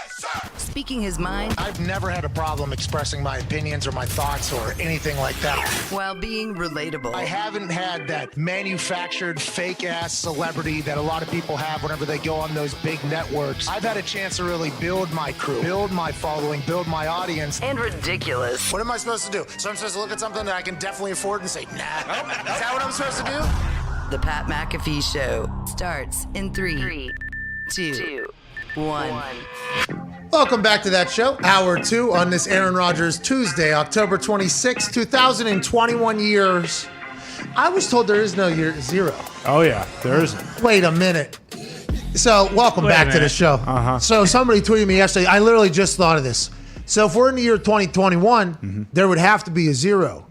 Because for some other beginnings end, some new beginning, there has to be something, right, that had to start this entire thing. Somebody tweeted me a link to what looked to be a pretty detailed article about how time existence in 0 never happens. What's that even mean? Was it just 1 BC and then the year C and then 1 33? AD? Well, the Because then BC, 33 then would the BC itself is the year of C, right? have 0? Yeah, so that's So C is 0. right. So then 33 is probably AD. Okay. So we probably got to subtract 33 because that's when you Italians killed Jesus, right? Yeah, Hired. No. Huh? 33. Hired. What's that? Hired. Who? Jesus? That was a Roman man from modern day Israel. Who was Oh, Italian. look at this guy pointing fingers. They He's Italian. slaughtered Unbelievable. They were hired to do it. Anyways, I mean, who even invented time, well, joining us now is maybe a man who did. Guy who's a real time traveler. You know what I mean? Uh-huh. One of the greatest jaws in the history of existence. A man who never suffered a concussion somehow after leading the Green Bay Packers' entire organization in tackles after his career was finished in, obliterating 2 to 3 of his teeth at a time upon devastating forehead blow to other humans' head and crown and jaw of their helmet. A man who potentially changed the NFL's entire rule book with how he tried to tackle individuals that were on the offensive side of the ball. A man who had to work out his neck so much so that when he was at Centerville, Ohio, he actually looked like a wildebeest with how wide his neck was because his helmet was so heavy because he used it as a weapon every single time he stepped on the field. So much so that he actually knocked Kirk Herbstreit unconscious in an alumni football game as a sophomore in high school that retired Kirk Herbstreit's football career forever. They didn't know if Kirk was going to be able to speak on the desk at College game day days after this man tried to kill him on a football field. AJ Hawk. Yeah! AJ, how you doing? I mean, what a great intro you gave me coming off what did Connor say? What is time anyway? Yeah. I mean, we got really deep in there. I'm excited that we can potentially have you joining us. And we're very thankful that your brain is still in one piece because everything I said there is true. And you're actually wearing that Centerville Elk helmet right there whenever you put Kirk Herbstreit to sleep for his final time on a football field. I was told that there was no year 0. I was told time existence isn't a real thing, and I don't even know where that conversation begins or ends. Be just like, I guess, 2021, how do we get here then if there's no 0? AJ? I don't know. It's almost like you can freak yourself out if you ever think of when they say, hey, this is for all of infinity. You ever think what infinity is? Yeah, that's why I'm freezing myself, remember? It doesn't freak me out at all. I found an answer. It's forever. I know Mitt is standing guard watching your body, right? Yeah. No. Anybody but Mitt. We've already talked about this.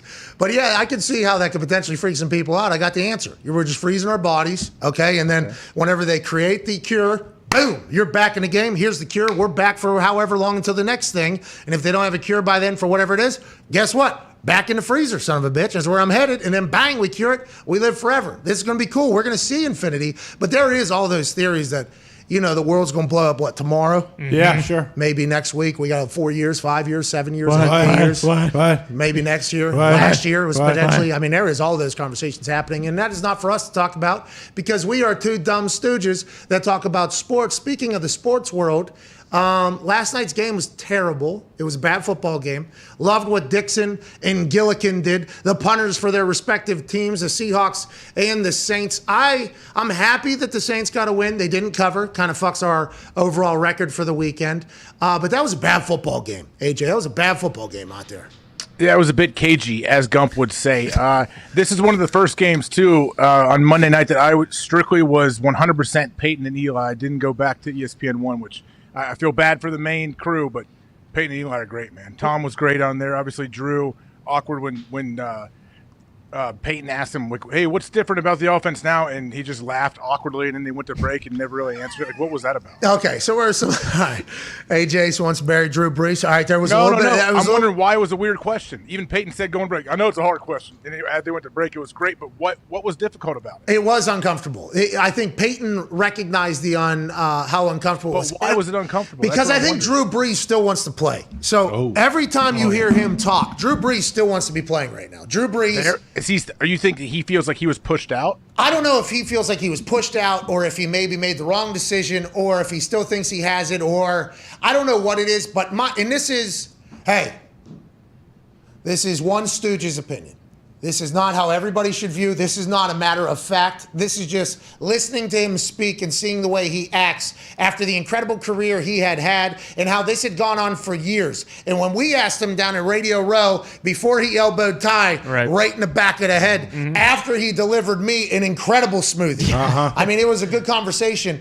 He just said, like everybody talking about him retiring was like bullets to feed him and like keep him going. And like it didn't seem like he was a guy. Once we got to remember, this is a Texas dude who loves football. Loves football, is incredibly good at football. I think he enjoyed what being a starting quarterback in the NFL and being great in the NFL maybe potentially added to his life, whether it was business-wise or how his kids are incredibly popular and his life is good. Like, I think he is just somebody at the Pro Bowl. I was with him on the same team as him out at the Pro Bowl. He was Mr. Pro Bowl. Like, loved being at the Pro Bowl, enjoyed every single event, was very gracious with almost every single fan he encountered. Not that anybody else wasn't, but it was almost like he was going, I don't want to say out of his way, but he was just like over and the top, like love of everything going. So I think this is a guy who was very addicted to the NFL and loved the NFL. And then now he's seeing what's kind of happening and he's watching that game and he's talking about games. I think there's a chance that Drew Brees potentially thinks he still wants to play, but he understands that he shouldn't, and he's great on TV. I just think there is maybe that going on, because this is very soon after he's retired here, AJ. Things like this have happened before. I mean, you absolutely could be right. I guess in the moment, I wasn't thinking that, but it does make sense. I mean, this is the first year in, 30 years that Drew is watching football and he's not playing. He knows he doesn't get a chance to play, so I'm sure he definitely misses it and realizes doing it on TV, it keeps him involved, but he doesn't get to make any plays. So, yeah, that's tough, but still, it was weird when you could have said, Jameis, we're different kind of players. Of course, a lot of the same plays that look different, and then he made that, I like to go empty a lot, and then they went to break. And I'm like, yeah, of course you did, but you're saying Jameis doesn't? Is it good, bad? Like, what are we doing? Yeah, and there are some people that all the time think, and I'm not saying you're like this all the time, okay? I'm not saying that. But if you compliment one thing, that doesn't mean that you're burying something else. You might just be putting something over as opposed to it necessarily meaning something about somebody else. Now that is obviously going to be chatted about because that is Drew Brees' team. When you think of the Saints, you think of Drew Brees, you think of Sean Payton. And what if he would have just answered him and said, yeah, well, I don't know. I would probably thrown it to the one like you're supposed to on this play. And then the next play, if I would have had to open it up, I would have. What if Drew would have just unloaded? What if he would have been like, well, there's a lot of terrible decisions being made by Jameis right here. It's pretty obvious. I think we can all see that obviously here at home. Hey. What if he starts calling the cadence just like he's Russell Wilson maybe? He kind of started that. He kind of started that thing that Russ does, the 2-minute stuff. Drew is big on taking his drop and throwing fake passes to all his different reads. Yeah, I remember the vision. Seeing vision. No, visualization. Visualization. There it is. Vision Quest. Well, that was a show, right? A lot of nerds watching.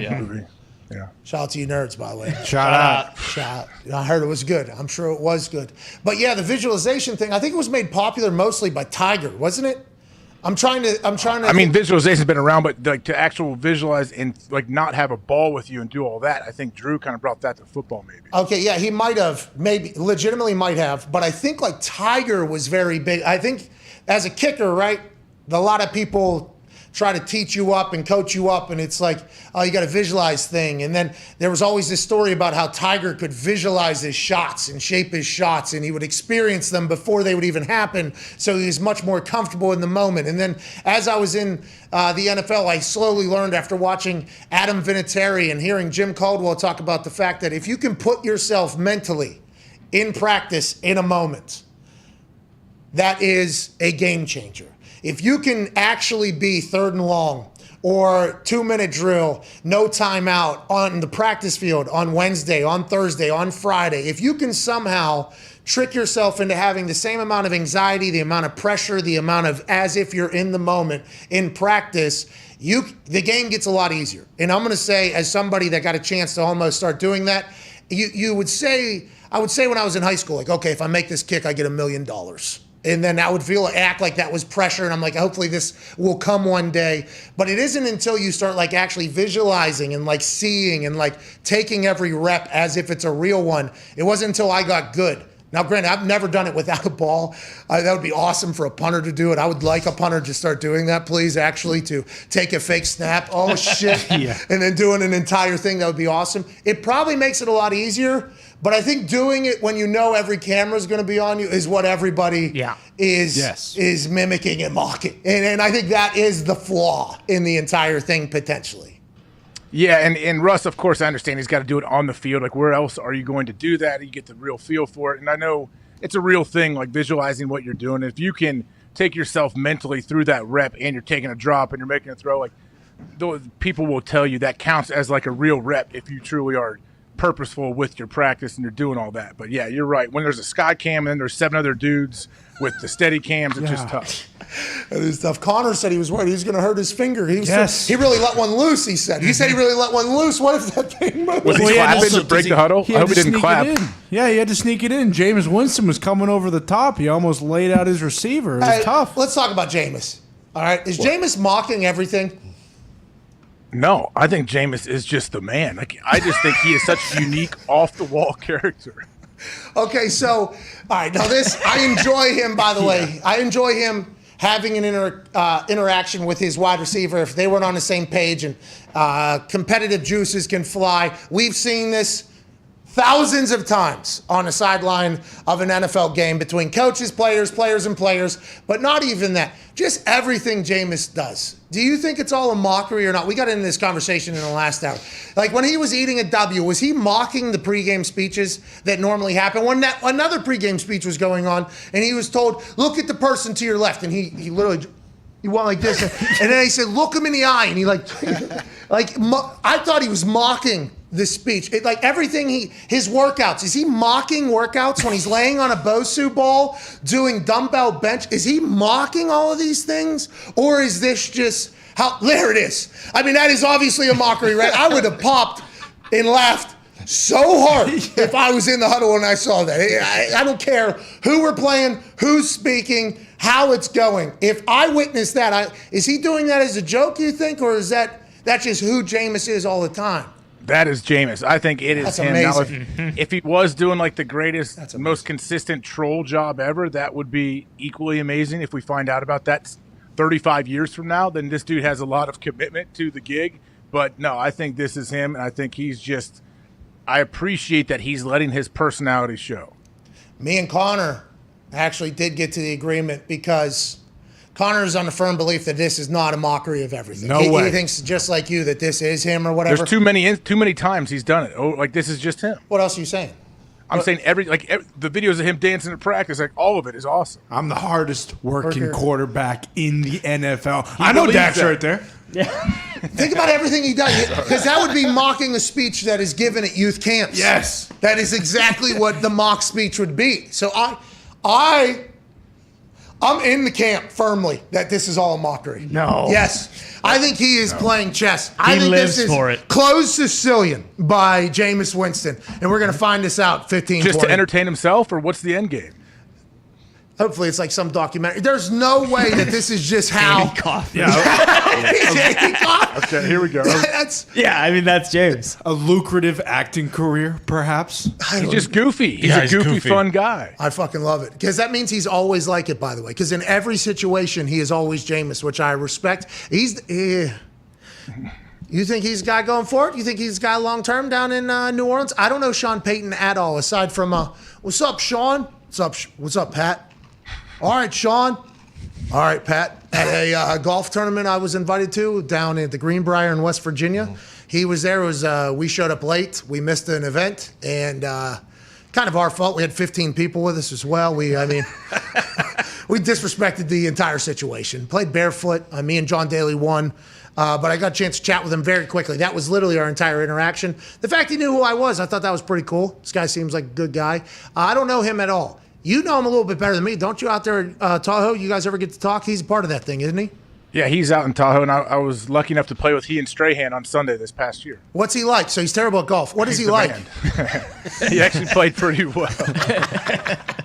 Good one. Yeah, I don't claim that I'm Phil Mick over here. He was awesome. He was the man. I didn't know what to expect. I'd talk to him, here and there at times, but playing 18 holes with the dude, and his caddy was awesome too. My brother caddies for me, and Strahan's caddy. We all hung out the whole time together. All of them fun dudes, awesome guy. Sean, even when you're talking to him, you see like he has that weird football offensive genius in his brain. Like he's always thinking something football. And they say he's super intense. I think there's been like mixed reports that he's either like a hard ass coach. I forget. I don't know how to get the read of the players. He was either used to be a hard ass or used to be a little bit different than he is now. I don't know if he's the same. Their camp is known to be brutal. And then, but if you see guys now, they're like, man, that's not the Sean I know. Like when you see him doing stuff like, and maybe not having as intense practices. We don't know what they're doing in camp. We don't get to see what they're really doing, I guess. But yeah, he's known that even deep in the season, he doesn't care. They're going to get their practice in. Yeah, and that's down in New Orleans, and they started moving that training camp because I assume if he had a hard-ass camp, and it's 6,000 degrees in New Orleans. They used to go to Mississippi, bro. They used to be in Mississippi. It's even hotter, I think, where they went. Then Greenbrier, I think their deal with the Greenbrier's up, and now they're back in New Orleans. I couldn't imagine anything hotter than New Orleans when the humidity was up at 7,000. But I guess, and then as soon as you said Mississippi, I'm like, I haven't even thought about being in the deep Mississippi humidity. I couldn't even imagine. I don't think I've ever been. I don't think I've ever. Oh, yeah, I called the Egg Bowl. Oh, yeah, that's right. Yeah. I called the Egg Bowl. That was As awesome. in late November, I guess. We played Mississippi State, too. It seemed like there was sun out. It might have been early in the season. I've never been down there. That humidity, though, down in the Caribbean area, Gulf area, that shit is fucking different. Florida gets real hot. That is. We felt in New Orleans when we first went down there. To the lane game. Oh, we're in the back of a truck. Oh, my God. Oh, my. It was 7,000. That's why in my head, there's nothing hotter than New Orleans. Yeah, that is. We were cooking in the back of a box truck.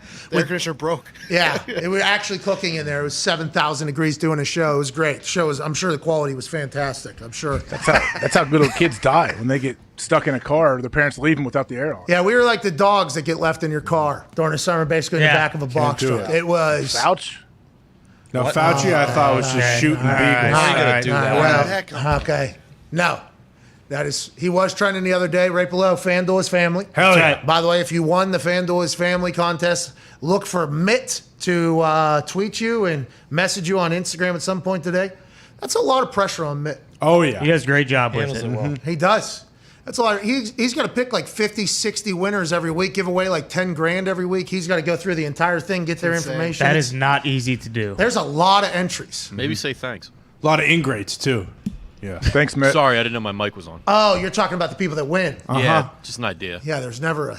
It's free, you pricks. No, okay? no. Just take it. Mitt's taking some on the shins from people because they're not getting whatever as fast as they should be getting it, and that's like, all right, dude, have you heard anything about anything going on in the world right now? Like, there's a potential supply chain issue going on. We're trying. People are freaking out. People tell me I need to buy peanut butter now. Oh, no. shit. We're not doing this toilet paper shit again, are we? I mean, I haven't gotten what's it called, paper towels. Sam's hasn't had paper towels for the last 3 weeks. oh no, so maybe now is the time to get that Fluid Master 9500 softball bidet. That's a good point. Smart. Now Good point. is the time to get that bidet. It seems like you're maybe going to be wiping the asses with leaves and T-shirts here in no time. Is that what's going on? Because Seems like it. There's no plastic. Plastic's out. Still tough to find bottles of water. Really? And Oh, leaves are about to be done too. So Where was I just at? Leaves are about to be done. Yeah, Yeah, a so lot of dumps. grab 'em. A lot Kansas? of dumps. Yeah. Where was I just at? Kansas. They had the old school Dasani bottle.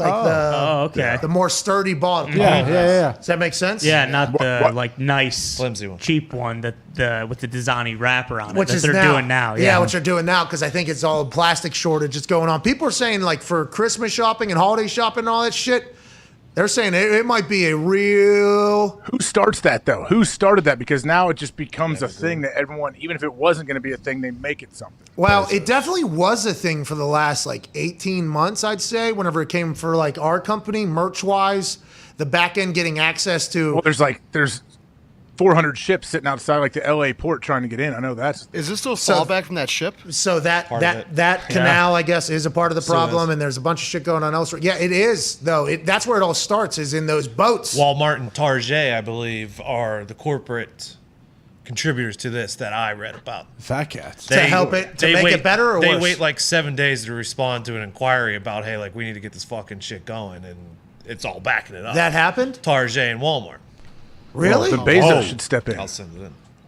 Yeah, Bezos is the one that's moving all this shit. How They're come he still- doesn't put his spaceship down and say, "Hey, give me the fucking Yeah. boats"? He still One gets you his time. stuff in a day. So It is crazy how he's able to do whatever, whenever, however. They have access to anything. That's because they they're have just building. all these warehouses everywhere. They already have everything in Haas. Indiana is becoming warehouse capital of the Yeah. world. It's crazy. They're huge, 1,000,000-square-foot buildings. Yeah. Like they're new ones are being built, or they're taking over old ones that no one's in. No. These things are being popping built up. in a week, Yeah. week and a half. Well, there's big. Are there big server buildings too? I think Amazon or Google yeah. has these gigantic server. Like it's like 5. I don't even know how many hundreds of thousands of square feet that are just servers inside. I guess. Maybe, I don't know. Everybody seems to have some warehouse being built in the middle of Indiana right now, and it's not. It's outside this city, Yeah. so I'm assuming truckers aren't exactly thrilled. They got to drive on these country roads Tiny roads. because fields, farms are being sold. Plots of land are being sold to these companies so they can build these warehouses on it. So what was once corn or beans or whatever the fuck it is, that is now just these literal warehouses that are taking up the entire plot, almost like the entire square. Yeah. And then there's more. They have so many fields. There's so many fields. So many fields out there. So once one company hears about it, they're like, oh shit, we'll take across the street then. We'll take that. And then you get 2-3 farmers that start doing that and start selling their land or whatever. That can, I mean, there's like 10, 15 of these things that have been built in the last year. Oh, yeah. Like in the same area, basically. And you got to ride the same country roads, basically, to get to all of them. And they're trying to build a roundabouts, and they're trying to they're not going to be able to No, make it's it. an absolute nightmare. Walmart's building the biggest one right now, by the way. Probably because of this problem. They say, yeah, we'll just store everything here, I guess. Perfect. Robots will be driving the trucks before the time the roads even get finished. So No, those robots would not be able to get through that four-way intersection. Hey, there is a four-way intersection. This is on the way to the airport.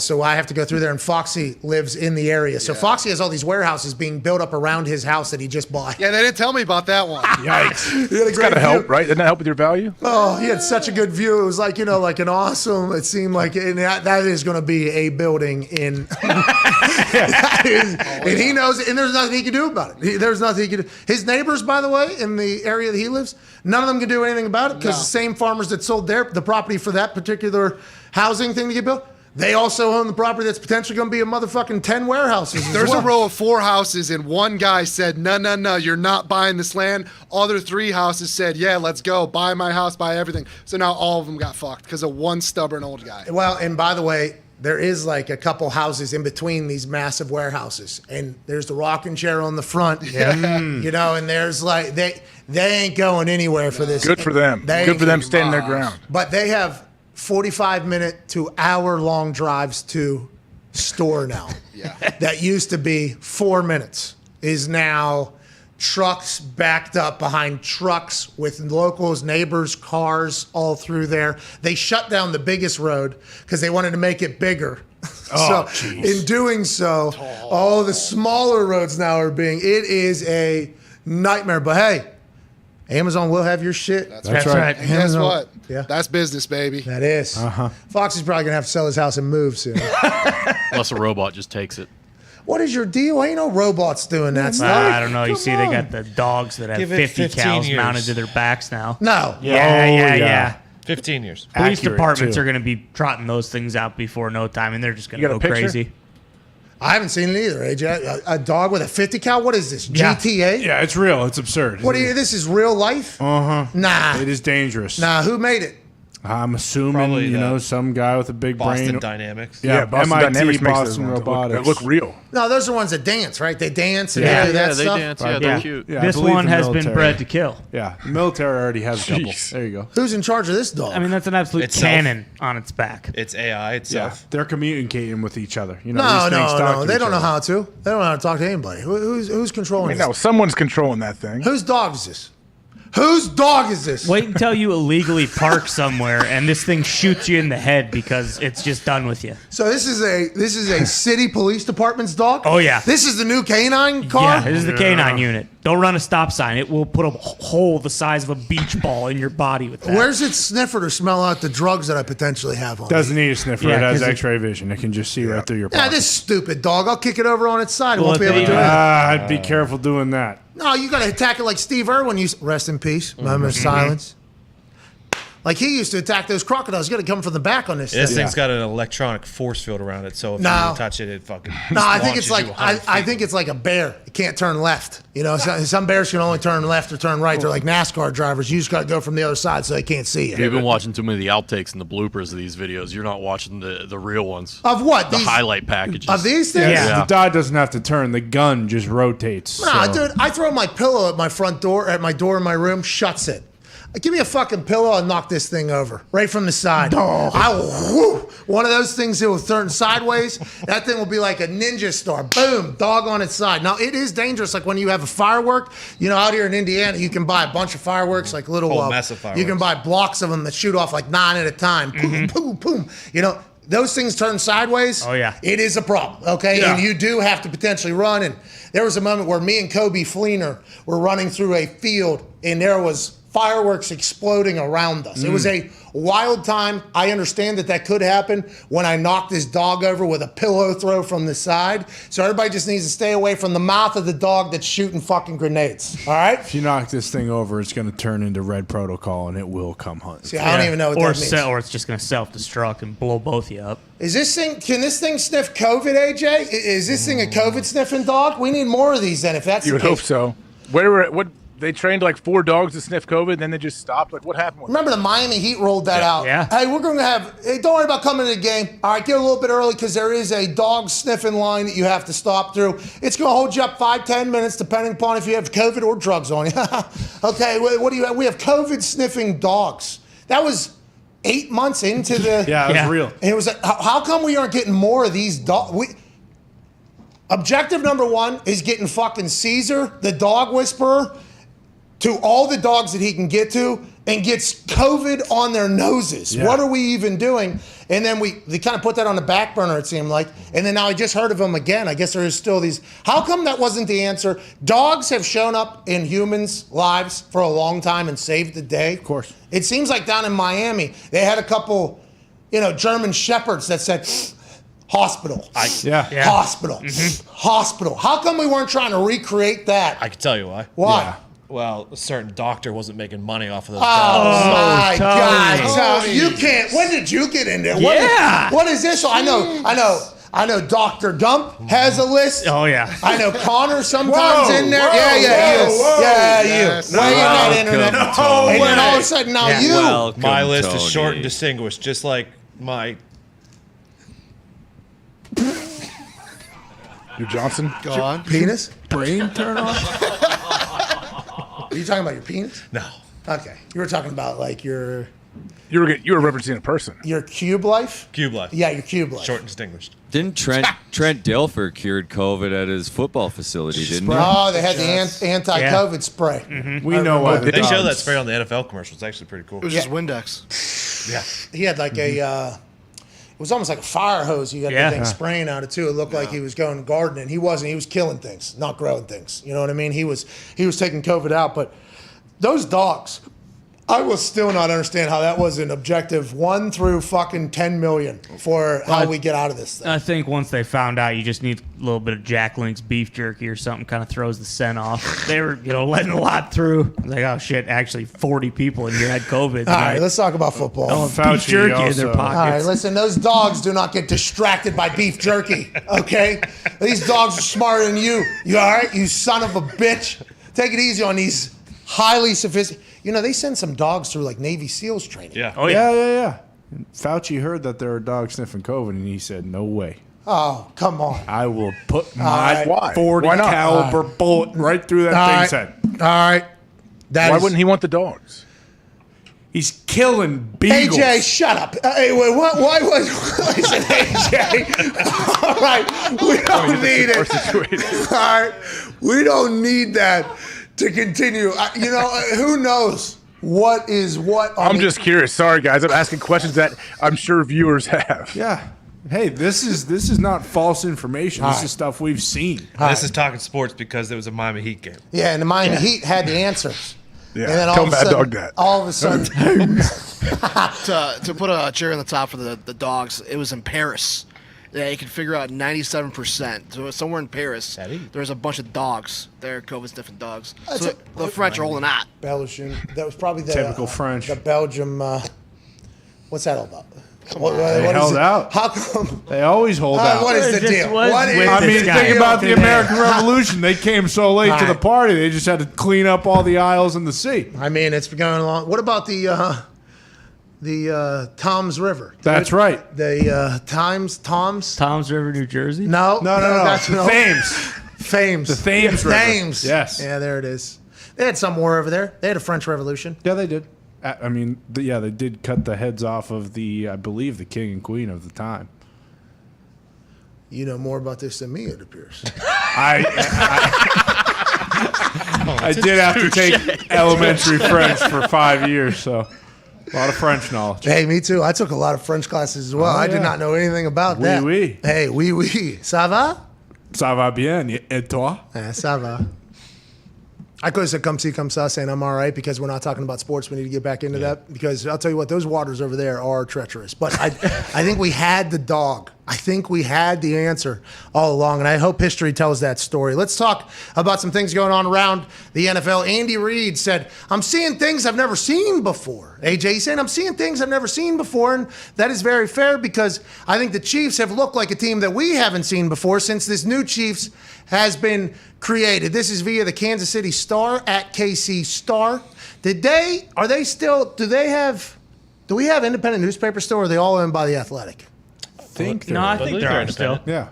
Shout out to the Kansas City Star still doing it. Yeah. Indy Star still doing it? Yeah. Uh-huh. Shout out to the Indy Star still doing it. Shout out to the Star. I didn't know that either, by the way. I did not know that. Still doing it. I think so, yeah. Let's go. All right, congrats to the Stars. Mellinger is saying, I'm seeing things that I haven't seen before, Chiefs coach Andy Reid said after. Does he sound bewildered? He is, and so are we. Do you think maybe, because Patrick Mahomes said that they're seeing coverages they've never seen before. Nobody's ever seen before. He said this a couple weeks ago. And then now he said, anytime you got to build something great, you got to go through some of these types of things to, kind of a house is built much better on stone than it is on sand, So there's some things that have to harden you and make the foundation, and they have to have some tough times after having an incredible start to this entire thing. Do you think Andy Reid is also confused about what teams are doing to the Chiefs? Do you think that is what he's chatting about, or do you think he's strictly talking about how his Chiefs are performing? I took it out the first time I saw this as like he's bewildered by things that his own team is doing at times that they haven't done in the past. That's what I took it as, not Me like, too. hey, I'm super confused at what these guys are throwing at me. I've only been coaching for 45 years. I don't know what they're doing. I didn't take it as that. Yeah, me neither, by the way. But it is worthy of a conversation because whose fault is it, right? The defense that is on that team has 32nd, 31st, 32nd, 32nd, 32nd, 32nd, 31st in rankings, and a lot of stats that I think mean something at this point. There are some stats I think that don't mean anything, that maybe have a little bit more weight in conversation than they should. But the Chiefs being 32nd in turnovers, points allowed, yards per play allowed, first downs allowed, and being 31st in pass yards allowed, receiving yards allowed, rush yards allowed. Jeez. I mean, it is a bad looking operation over there. Is that under Andy Reid, or is Andy Reid just associated with the offense? Is he talking about the defense there as well? I mean, what is Andy Reid completely bewildered by? And is he just as lost as the rest of us who are massive fans of this football team that has been very impressive to watch? That's got to be the most frustrating part, being a head coach like Andy Reid. You've seen it all, and you don't really know exactly what the answer is to get your guys to execute, to complete some easy balls, get your stud quarterback feeling good about it again and protecting him. I don't know. That's why the coaches get paid good money, but it also is setting up one of the great stories, though, for the Kansas City Chiefs. Oh, yeah. If they figure this thing out and they go on a run when it actually matters, this will be like, oh, man, remember when everyone thought the Chiefs were garbage when they wrote them off and they said everyone's done and they're washed, and they can't do it anymore? Like, this will just be part of the story. Oh, it would be so beautiful. And maybe it is something that they need. And, Patrick Mahomes alluded to that. And they're all kind of openly chatting about the sucking. You know what I mean? They're all they've all admitted, like, hey, this is not what we want to do. This is not how we should be doing it. They've all kind of gotten to the point, it seems like, which I don't want to say is rock bottom, but they've reached a point where they're like, okay, we have to learn from this. This has to grow us. And if they have any good culture, good locker room, they go on a run here. And if they do, it'll be an incredible storybook ending. And remember, this team's dynasty was founded whenever they were down and out.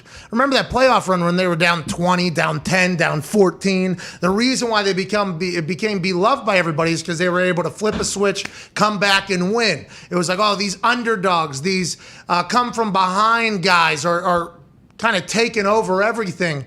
So maybe it will. Maybe that is in their, genetic makeup over there for that team as well, with how they've come to be who they are. But there is shit happening where you see Patrick Mahomes miss a throw, and it's like, what? This isn't. What's going on here? Like a throw that he would never miss. Then they're rushing four. They're kind of sitting everybody back. What the Steelers did to Josh Allen, what maybe the Bucs did to Patrick Mahomes in the Super Bowl, being able to get pressure, having Patrick on the move, him missing the throws he normally makes. There's just a couple of things that if they can figure out, they can get back on track. You would think. Right? You would think they'd be able to get back on track. I mean, they definitely have the talent to get back on track. We know that. And Peyton and Eli talked about it last night. Remember, Peyton's asking Tom, what do you like, zone or man or whatever? And he said, hey, match up with our guys, one-on-one. That's good. Like, yeah, we love when you do that. Don't worry. Or we don't have any issue with that. But it's the same thing I think teams are trying to do to the Chiefs a little bit. If you can't run, if you can't pound the ball on them and threaten them, they can sit back in that zone and hope that you just get greedy and that you're not going to sit there and take the easy completion all day long, and eventually you're going to try to go over the top, and that's when you capitalize. Zito said there's a follow-up quote from Andy Reid in my ear. I've seen our boys do it and do the pieces. We just don't do it now, Reid admitted during his opening speech on Sunday, October 24th. We didn't do it offensively. We didn't finish it. Defensively, we really have to get both sides to play well. We have to eliminate the fluctuations and penalties. These are things that weren't common with us. I see things that I've never seen before. Guys I saw performing didn't do certain things. We're right there to do the right thing and make a difference, and it's going the other way. We have to fix that. Andy Reid also noted that out of the Kansas City Star article from Mellinger, I believe, at Mellinger, Mellinger. Yeah. All right. Will they be able to get back on track? I have no idea. Because when the ball's bouncing your way, it's great. Once it starts bouncing the other way, how do you get it to turn back in your favor? How do you get Big Mo to go back in your favor? Because there's always one or two plays in every game that potentially turn an entire game around. And everybody has a friend potentially that in games there's always a lucky bounce or a lucky break or they get good cards. And it seems to happen to that person more often than it happens to other people. Once that person loses it, how do they get it back? Or is it just something that is, just a little bit of a minor setback before a major comeback? I'm not 100% sure. It's a fascinating situation. And like Mahomes fumbling when he's scrambling, Tyreek Hill dropping, like passes going right through his hands and getting picked off. Like there are so many things that they haven't really done in the past. And every week it's like the Chiefs are going to figure it out. The Chiefs are going to figure it out. And then all this shit just continues to happen. It's almost like the bounces just aren't going their way and they might never, not again. In years past when they might. Absolutely. They might. More likely than not. Yeah, let's assume it will. But in years past, those fumbles bounce right back. Yes. Yeah. You know what I mean? Like they bounce right back, or they hit perfectly that it bounces up. And there's a throw that instead of slipping out of Patrick Mahomes' hands and going to the other team where he just bats it basically, that thing somehow goes over the person's head and is a completion for 35 yards to Tyreek. Like those are the things that were happening. Those magical, how is this happening moments were going on the first couple years. Now they're facing a little bit of reality, a little bit of a downturn. How will they be able to create their own luck, create their own fortune, and get back to it? And it's always your technique. Get back to your fundamentals. Technique, you do the right thing, everything else will fall into place, and that's what they need to do, AJ. Yeah, it only takes one big win against a team, against a good team, I think, to get them back on track. And a lot of times if you're down early and your things aren't going well too, like everybody starts to press to try to make the plays you feel like you need to happen instead of just having fun, being loose, and doing your job. So, yeah, I don't know when they'll figure it out, but they need to figure it out pretty quickly if they want to salvage this season. They got a great opportunity this weekend. Yeah. They got the Giants. All right, and they're 10-point favorites, so I don't think anybody on earth will be betting on them minus 10. Maybe. No X factor. I might too. If we're just picking, like we do against the spread every single cool. But when it comes time to actually go into your app and put real money down, I don't know how many people are going to. That's probably a game a lot of people are just going to stay away from. That's right. I would do it right now. Giants minus 10, right? Is that what it is? Giants plus 10. I mean, that's yeah. I'd take the Chiefs minus 10. All right, me too. But you're not putting any actual money down. No, but if I was a betting man, as they say, I would put a little bit down.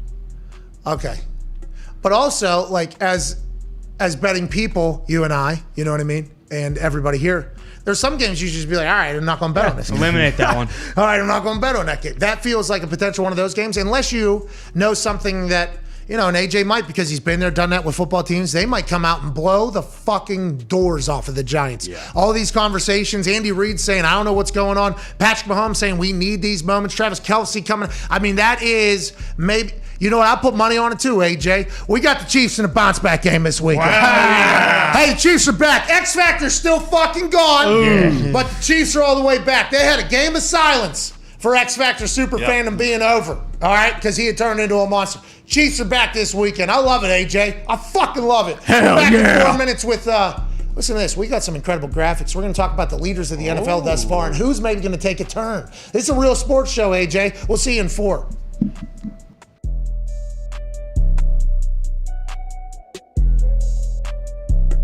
We regret to inform you that in the real world, the one that we're living in right now, this is an actual news clip about what's potentially going on amongst the fans in Kansas City. As the Chiefs seem to refine their identity, it seems like the fans are crumbling into pieces. This is, once again, an actual news piece on Fox 4 in Kansas City.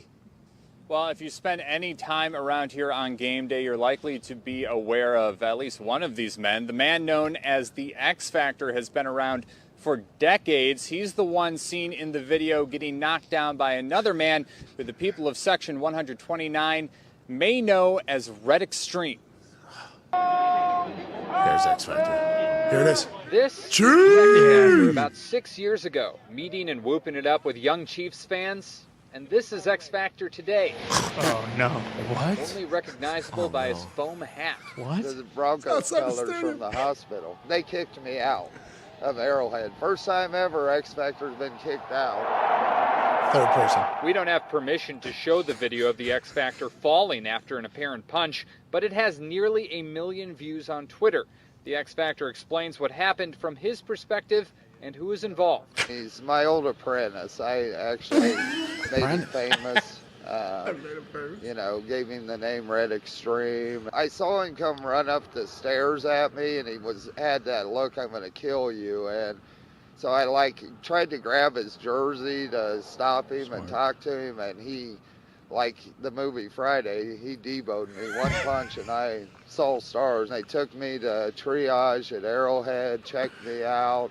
I felt all right at the time, but then I didn't know I'd broke my ribs. Red Extreme posted a 17-minute video message to his Facebook page following the incident. He says, "A cup of water was thrown and hit my wife in the back and splashed onto me." Can't do that. He continues, "I have never in my life felt so bad about feeling so good because knocking that low-life son of a expletive out was the greatest feeling I've had in a long time. My problem is it happened inside the stadium, and I never imagined in my life I would behave in that manner in the stadium." He also accuses the X Factor of being inebriated. It says that I'm a meth addict, which I'm a cocaine addict and alcoholic. I've been clean for 4 years. Okay. He said I threw a water Congrats, bottle by at the him, way. which I didn't.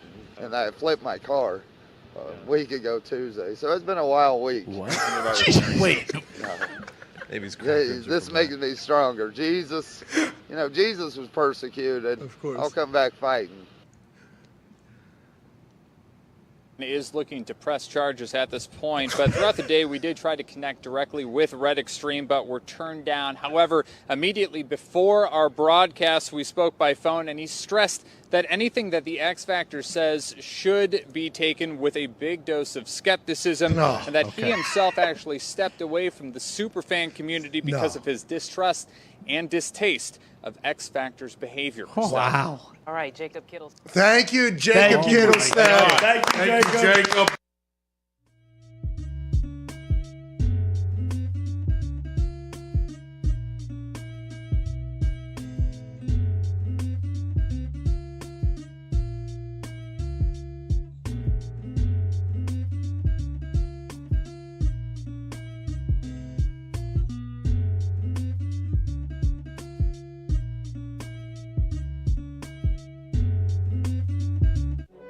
Every day is game day for these guys. It's showtime on the Pat McAfee Show.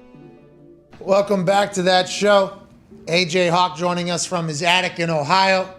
The host of Hammer, Dahn Tone Diggs, is here. The Toxic Table, the boys in the back. We're about 17 minutes out from Aaron Rodgers Tuesday beginning. Can't wait to hear Aaron's thoughts on the big-time win over Washington this past weekend, which showed him being an incredible athlete yet again, slinging the ball all over the place. And now he has a Thursday night football matchup that the world is anticipating, and he will be without his number one wide receiver, Devontae Adams, because COVID is still happening. Mm-hmm. No Joe Barry as well on the defensive side of the ball because the COVID is still happening. Can't wait for that. But now it is time, AJ, to give credit where credit is due. After 7 weeks of this NFL season, who is at the top of the top when it comes to the stats on the offensive side of the ball? First, let's start with the rushing leaders. Here's the top 5. Incredible graphic, by the way. Look at this graphic by Dirty, dude. Clean. So Here we go. Hey, Dirty, Here we let's go. Dirty. Here we go, boys. Hey. I thought he stole this from Get Up. So actually, not Get Up, but there has been a couple other shows who have maybe started to see and maybe get influenced by old Dirty's graphics, which, that boy, Dirty. Hey, here we go, boys. That's what it's all about. But yeah, Get Up, this is not their style, but it is an absolutely incredible graphic. And leading the NFL in rushing is the Pain Train, the man who they feed through the first half and then let eat in the second half with 869 rushing yards already. Still got 10 games left at least. Derrick Henry. Then Jonathan Taylor, 579 yards after him. He's a beast that got accepted to Stanford. Harvard. And Yale. So probably Stanford too. Probably Stanford if he wanted to. Big brain. Hey, believes in aliens. Big space guy. That's right. Seen aliens, Big space guy. Potentially seen aliens. Came on the show. Great player. Then you have, obviously, Joe Mixon, Nick Chubb, AFC North football back-to-back. And then Zeke is back in the top 5 for rushing leaders after everybody thought maybe he was past his prime. He has shown up, looked better than ever. AJ, whenever you think about the modern NFL with how much there is throwing, it is vital and crucial to have a great running back because the run game travels. Ain't that right, AJ? Oh, it travels, and it travels in weather, too, when it really matters late in the season. I mean, I think a lot of the Bengals' success is what Joe Mixon's also very versatile, catching the ball out of the backfield, and I think he brings, like, some juice when you hand him the ball. Well, you know with Derrick Henry, like, if you're playing the Titans, your number one goal is let's not let Derrick Henry beat us and not let him hurt too many of our players so we have to go on IR. And when you talk about all these players here, right, these incredible running backs, you got to automatically put after that, the play action is very much something that's real. We saw this with Derrick Henry, who threw a touchdown this past weekend because in the red zone, goal line situation, Derrick Henry gets handed the ball. The defense is being taught everybody needs to rally. This is a gang tackle situation when Derrick Henry gets the rock, and then all of a sudden it's just wide open for everybody on the back end. That is what the run game does for the quarterback, for the wide receivers, and obviously for your offense as a whole. And this is also an incredible offensive line stat. Like, hey, congrats to these offensive lines. Good work. Moving bodies out there. Hell yeah. Hey, way to go. You know what I mean? Way to go. Hey, you know what that touchdown pass also did, that when you're in, like, on the goal line area, red zone, it's going to soften up the defense for the rest of the year because they know that play is there. If you're working on your goal line package, you're like, hey, man, this dude is throwing a touchdown pass, so we have to be aware of that, and they just can't, as the old coaches say, tuck their ears back and go. Yeah, hey, can't do it. You're going to have to be ready because Derrick Henry can throw a ball. Derrick Henry can throw a ball pretty good. Him having 10 rushing touchdowns Timmy Tebow pass already is absurd. Yeah, it's not. Is it the Timmy Tebow pass? There was a full conversation about who did it before him to maybe make it more popular, but Tim Tebow. Chris Leak or Ryan, or whatever, one of the Leak brothers did it before Tim. Yeah, and then Tim Tebow obviously was awesome because he was very much like Derrick Henry. When he ran, it was a rally to the ball. Everybody needs to be here. Wait, let me pull up and throw this thing. Ty's point, 10 rushing touchdowns. The next highest is 5 with Zeke. Everybody else has 3 or 4. That is insane. Let's go to the wide receivers. Who are the leaders in catching balls? Number 1, Cooper Kupp. Matthew Stafford atop the receiving leaderboard yet again. He's in a conversation with he and Randy Moss in certain different stats. It's incredible, as is Jamar Chase, rookie out of LSU for Cincinnati with Joe Burrow. He's got 6 tuds. Cooper Kupp's got 9. Then Devontae Adams, 744. He's out Thursday. Deebo Samuel. This was surprising to me. I did not know Deebo Samuel would be in the top 5. Congrats to him. And then Tyreek Hill at 641. So the Chiefs are still putting up yards. Tyreek Hill is still playing very well. They just aren't winning games and things aren't going that way. But what is the most surprising to you here? And what are your thoughts about the top 5, AJ? Well, the fact that Devontae only has 3 touchdowns is a bit surprising to me. I feel like he has 10. When you watch the Packers, he just catches so many balls. Is he officially out for sure Thursday? Well, they said the protocols, if he's vaccinated, he would have to be asymptomatic, and he would have to test negative twice with 24 hours in between. So he would have to test today negative and then Thursday negative because we assume he tested positive yesterday, right? Right.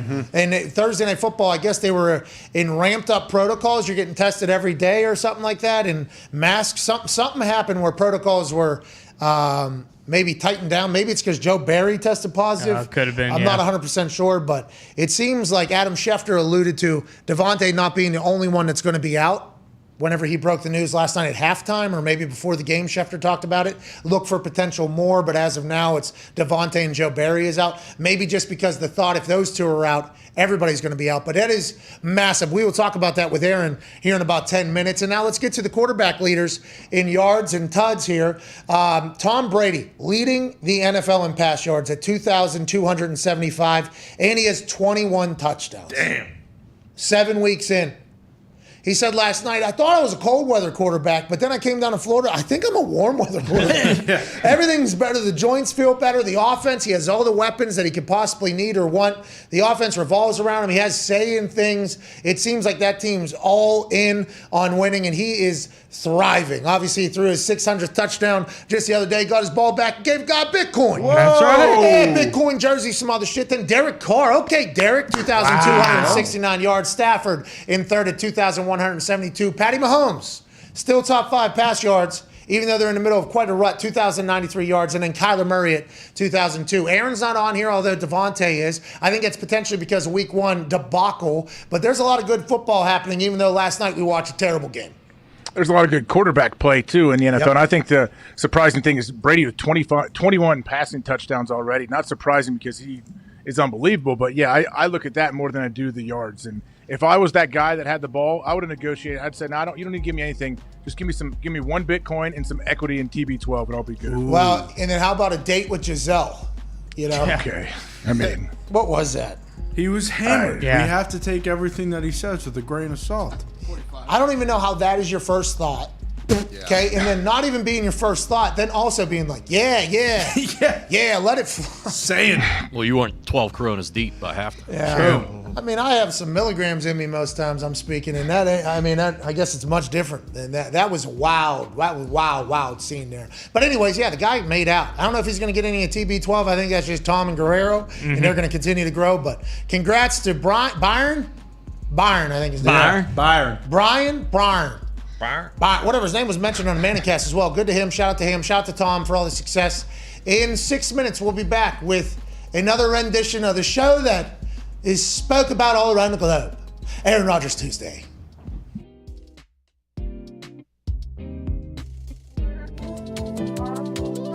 Every Tuesday this football season, joining us, Aaron Rodgers. Every Tuesday.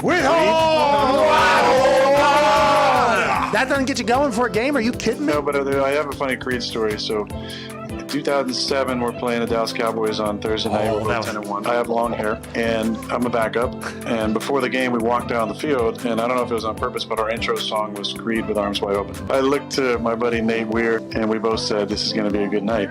And that was the night I came in off the bench and changed the narrative about me from, possible draft bust to, hey, this guy might be able to play, maybe. Thank you, Creed. Yeah! Why am I having so much fun? Bingo. I have just a new and increased love of life. And I've made decisions and changes and habits that put me in a lot better headspace. And there's just a lot of things that have come together in my life over the last few months. And it starts with love. And then surround yourself with people that you really enjoy. To get sentimental, this show is just another step in that. What is the longest you've ever thrown? Do you even know that number, or do you not care? Yeah, somewhere between 68 and 70, Pat. I don't know, right in that sweet spot. 69 yards is how far you threw it. Nice, congrats. Yeah. I sometimes laugh when people talk about, down years for me, because a lot of times down years for me are career years for most quarterbacks.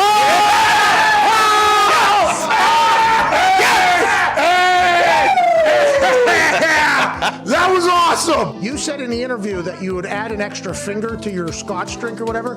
It was a long night. We didn't get home. I didn't get home till like 11:40. Look at how much scotch that is. Is that what you did? It's not that much. That's 4 fingers, dude. You said you normally do 3. That's 4 right there. But you have those fat sausages. Why is football the greatest sport on earth? One main reason. It is a true team sport. The love is not just about our sport. It's about competition. And I think there's nothing in the world for me that fills that need and that hole I have like competition. Yeah, they wouldn't show it because I play for the Packers, but I had a pretty sweet no-looker to Devontae on the last drive that kind of set up for a few plays. I'm so thankful Patrick Mahomes brought that into the NFL. I know. Yeah. You know what I mean? Good for him. Yeah, I know. It's just none of us been doing it for long. A guy who probably doesn't get anywhere near the credit. We're doing shit like that all the time. He wears number 9 and plays in Detroit. There's a massive water pipe out there with vitamins, and I've been going pretty ham at that. Maybe that is the problem. Hey guys, it's a plant, bro. That's all it is. That's all it is. That's it. A couple people, one college kid, took a shot at my swag. We know. We know. We don't like that kid. Swag is just like clothes that I wear or whatever. No. A swag is a mentality. Yeah. Swag is a mindset. Swagger isn't that you have a Supreme backpack on. True swag is owning your inner essence. It's a mindset. A lot of you guys are just posers. I am very thankful for you guys, for this show, for the opportunity to have this Tuesday. I'm not going to say that it's the reason why we've played so well and I've had a good season, but I can definitely say that it's been a positive contributor the entire year, and I do have a lot of thanks and gratitude for that. Aaron, thank you, Aaron. Thank No. you. Don't you thank us. Thank you, Aaron. Okay, thank you for coming on the show. We appreciate you on here. I feel like I've learned so much about not only you, but life and football. Do you have any hilarious interactions with fans? Anybody ever say something just absolutely despicable to you? There's been a bunch over the years. I think the rowdiest and the biggest trash talkers and the funniest trash talkers are in Philly. Oh, yeah, me too. You know, one of my idols growing up was Alex Trebek. They're doing some guest hosting spots, and it's going to be released here pretty soon, but I have the opportunity to do one of those. Let's go! I am so thankful you joined us, man. The mustache looks incredible, and the fact you're wearing that shirt, I am eternally grateful for, pal. Well, yeah, we might as well drop some bombs on this show. You know? There's no scrubs out there. Have you watched the film on the game yet? Will you watch the film? Yeah, I think like 4:20 on Saturday, probably p.m. Central Time. Were you at all surprised to see the wild speculation out there after your post-game comments? I don't feel like I said anything that I hadn't said before. It was more a realization, I think. Ultimately, my future is not necessarily in my control. Now, obviously, after the season that I had and, potentially win an MVP, we obviously made it another good run. I don't think that there's any reason why I wouldn't be back. I don't think people are used to hearing the truth from athletes. So when they hear the truth, it's so surprising at times. That's why this show, I think, has been so different. There's times where you let your mind go to maybe, I'm going to be a Packer for life. I'm going to be like a Tim Duncan or a Jeter or a Kobe and play with one team my entire career. I think naturally you dream about that. I think I've realized this year with the conversations, you do seem to be a rather normal human. And you guys know, we've talked about this off air, but there wasn't like some agenda doing this. It was like, fucking talk to Pat and AJ every week? Yeah, sounds pretty awesome. But what it's allowed me to do is, I think, silence all the douchebags out there who were, talking for me. You know what? I'll say it. What? Aaron Rodgers Tuesday is happening.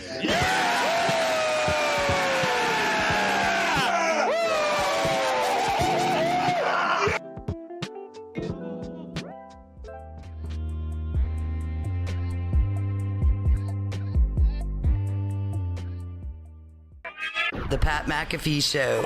There'll be no rules for our guests, for us, for the things we can talk about. Yes, speaking his mind. I've never had a problem expressing my opinions or my thoughts or anything like that. While being relatable. I haven't had that manufactured fake-ass celebrity that a lot of people have whenever they go on those big networks. I've had a chance to really build my crew, build my following, build my audience. And ridiculous. What am I supposed to do? So I'm supposed to look at something that I can definitely afford and say, nah. Is that what I'm supposed to do?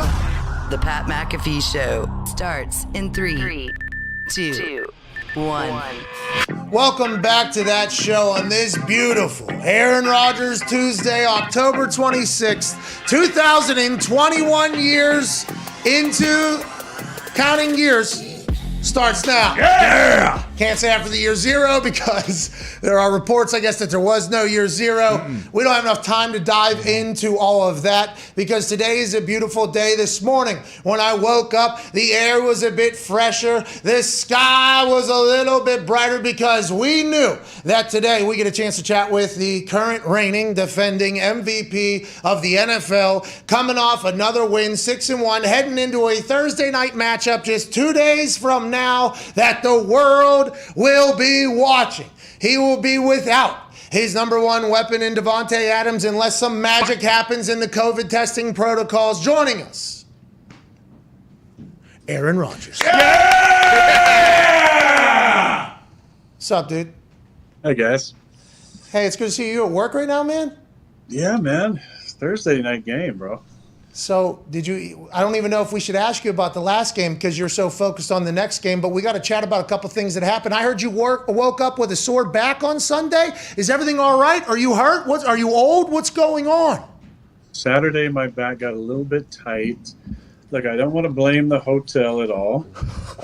I will say that the antiquated procedure of staying the night at a hotel the night before a game, I mean, I've never been a fan of that. That makes no sense to me. I don't know what type of science there is that can justify that. Now, look, 20 years ago, maybe before camera phones, if you're really worried, you had a team that maybe was a little squirrely and liked to go out and party, maybe you'd be worried about guys going out the night before a game, but I mean, this is 2021. There's a camera phone everywhere.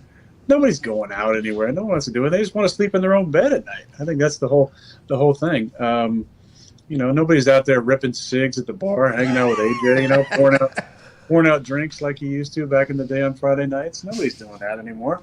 But Sunday morning I still wasn't feeling great, and I'm thankful for Nate and Doc Zoli taking care of me and getting me through that game. We don't want to blame the bed, though. Don't want to blame the bed. Not blaming the bed. No, not blaming the bed. He's not blaming the bed, but he's directly blaming the fact that he didn't sleep in his own bed. So we'll move on from there. The Washington game, obviously great game. Two-parter here real quick. Washington, I know we only have you for about 15, 20 minutes, but how'd you feel you guys played? It looked pretty good to me. I mean, you guys offensively especially looked great. I think Lazard, different guys step up, which you need this week. Second part, Randall Cobb is probably going to have a big role this week. Does he still resent you for uprooting his family from Houston? I love how you just want to throw a jab, brush into another question, ask a two-parter, throw a jab at the end. That's classic AJ, man. You're just such a good media guy now, man. I love it.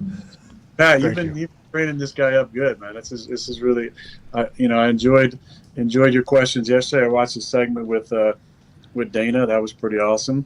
What a great interview that guy is, Who's wide open? Why he's meeting with Hasbulla this weekend. I don't know what's going to happen. I am excited about it. I'm excited about it.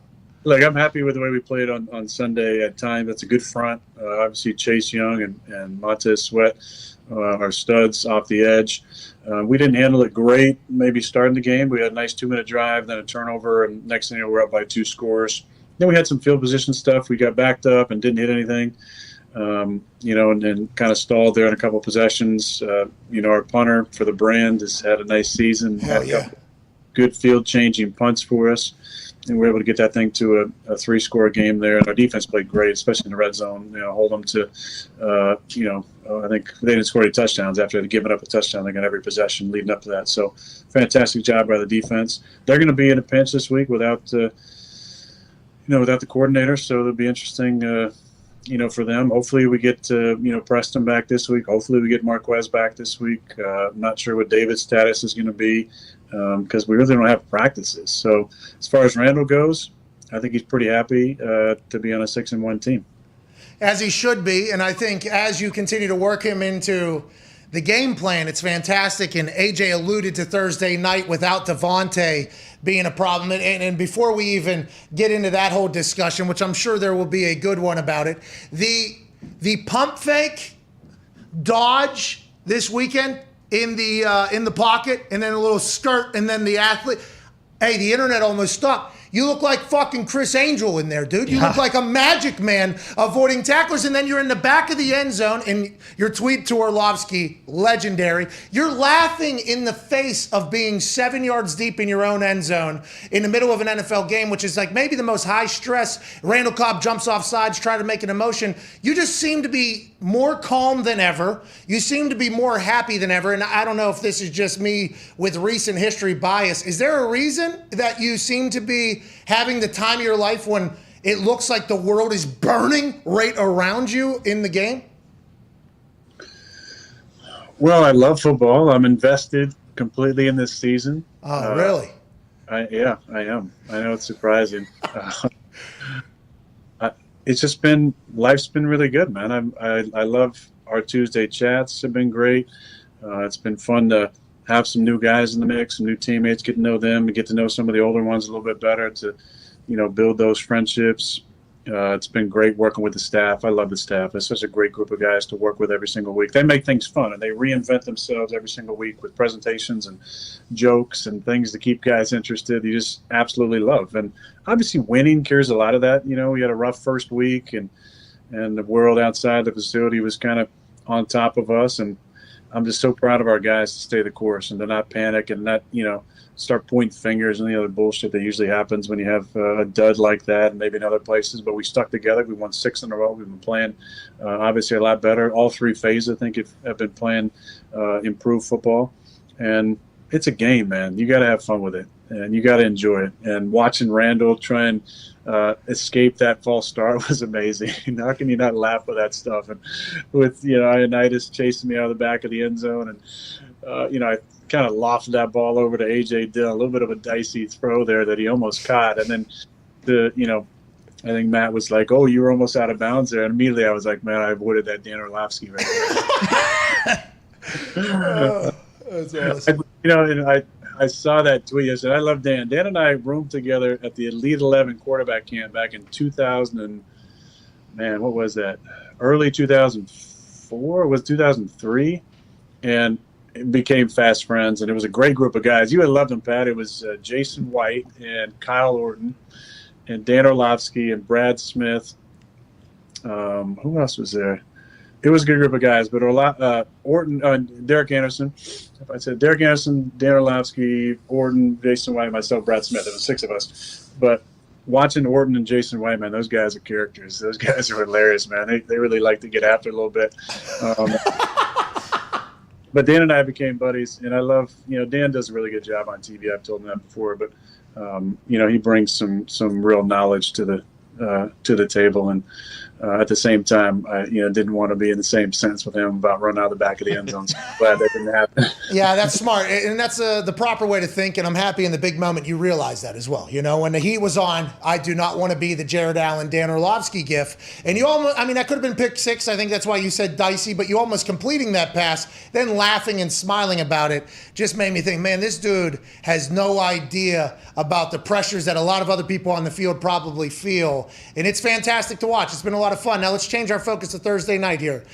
Big game. Biggest game of the year for the NFL by far thus far. It is huge. 2 titans in the NFC are about to clash. You're without Devontae Adams, who we all enjoy watching you two play football together. The touchdown to him where I don't know if you were falling, diving, tripping, whatever it was to him maybe all 3. I don't know, this past weekend is awesome. Those plays are routine for you guys. Without him, short week. What are your thoughts? Well, I saw a stat yesterday. We're 6-0 without him the last few years. I don't know how that's even possible, but we've found a way the last 6 times we missed him. And like I said just now in the press conference, we're not a better team without him. He's so damn talented. He's incredible. The things he does in the field and the adjustments he makes, the catches he makes, just the savvy that he has, late hands, meticulous route runner, great after the catch, does it all for you. Love him. Great human. So we're obviously going to miss him, miss his presence, but we found a way in the last 6 games. We found a way to win. So we're going to have to dig into some of the ways that we did that over the years, and we'll be ready to go. I'm not worried about our guys. There'll be some young guys got to step up, and when they do, they need to make the most of their opportunities. Well, first off, I hope Devontae's feeling okay. I don't know if you've gotten to check in with him. We hope he's doing well with whatever's going on in the protocol. But when you look at the Cardinals and you see Kyler Murray and what he's able to do, did you ever think you'd see a guy in the NFL playing the style that he is and doing it so consistently at such a high level? Well, I think you've seen it over the years as a lot of the changes happen. Kind of, maybe you wouldn't expect this, but a lot of it comes from the high school level to the college level to the pro level. And you've seen more and more of these quarterbacks who have this when they get ranked, it's like quarterback / athlete. They're putting athlete alongside the quarterback's name, which guys like that myself, wasn't you. That's fantastic. I would think I was just more like quarterback, half a star guy. No slash, but he's a talented guy, and there's a lot of guys who are doing what he's doing. They can attack you so many different ways when you got to let a guy like that. Obviously, you can read option stuff, which we saw in the early 2010s with guys like Cap and Russ, and then guys who can really sling it and move around a bunch.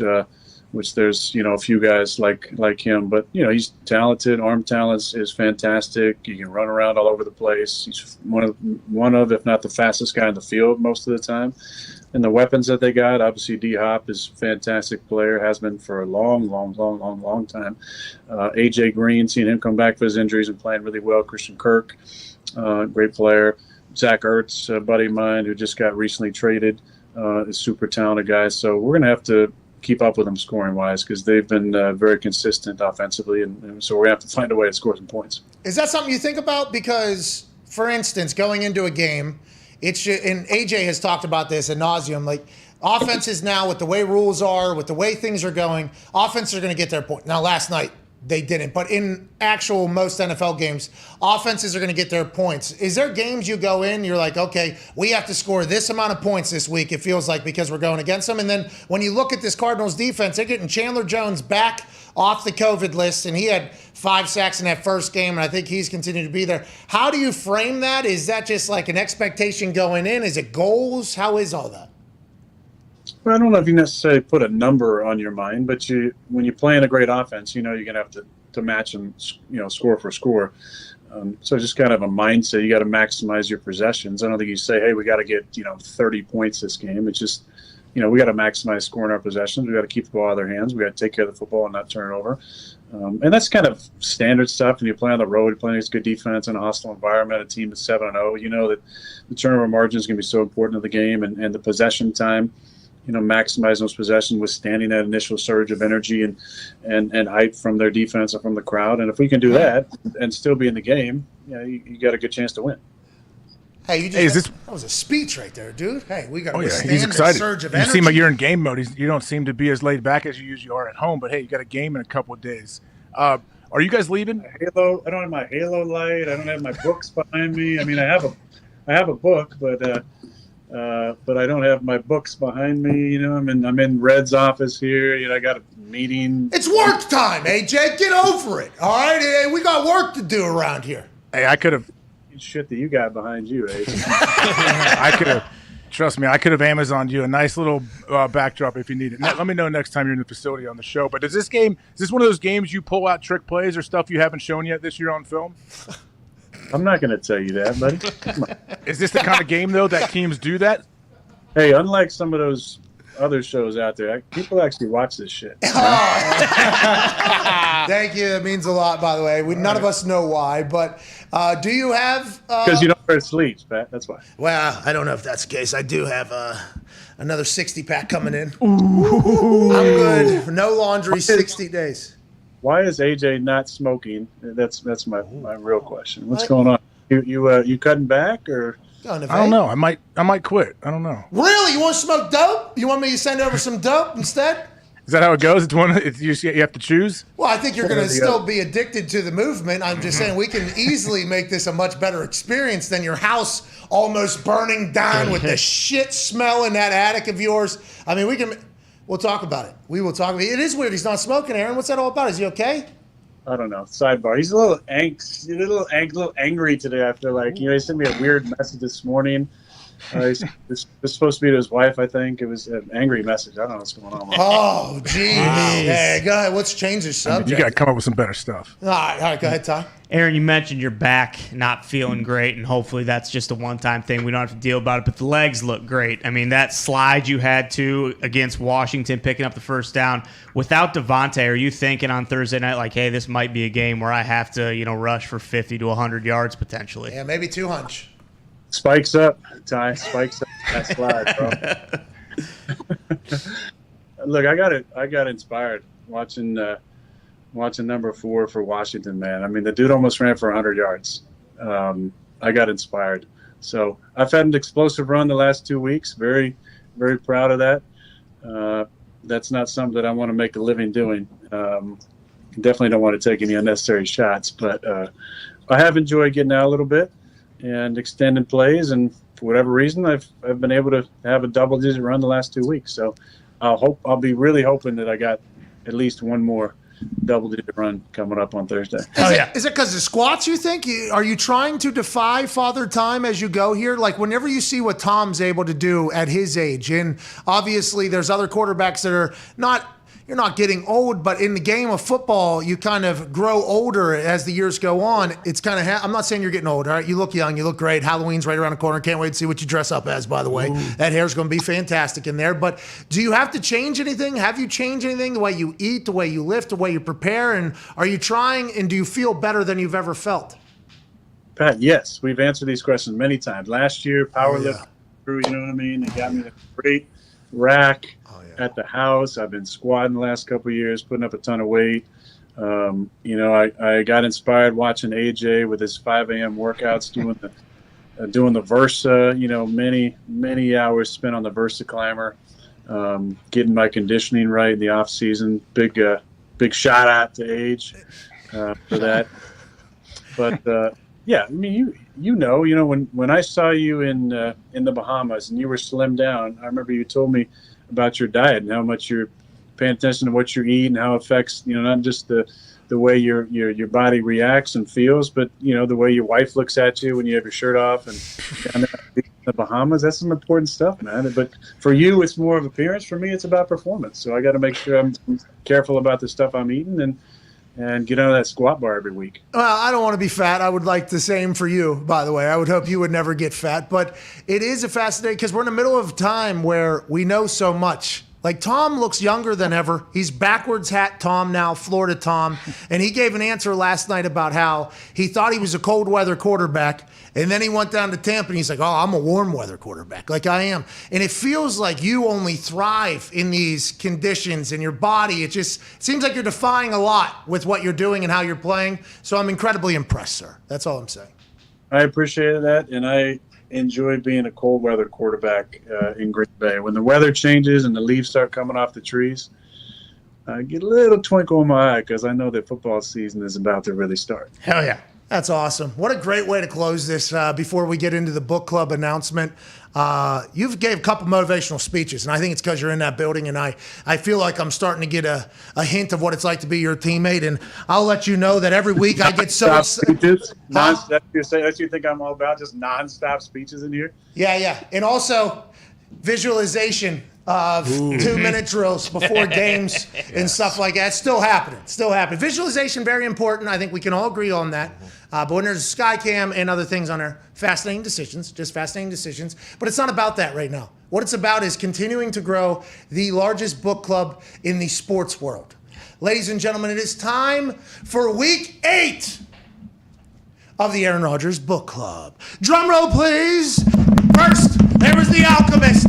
Then, Where Men Win Glory, The Giver, Be Here Now, The 4 Agreements, You Are the Universe. Then there was Sun Tzu, Art of War.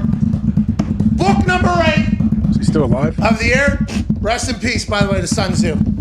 That's a real shame. We had a moment of silence for him the other day. I did not know he had passed. We deserve him. We need him right now. Yeah. Book number 8 is... Book number 8 is The Power of Now. Oh, okay. The Power of Now. Eckhart Tolle. This is a book that I dusted off pretty recently.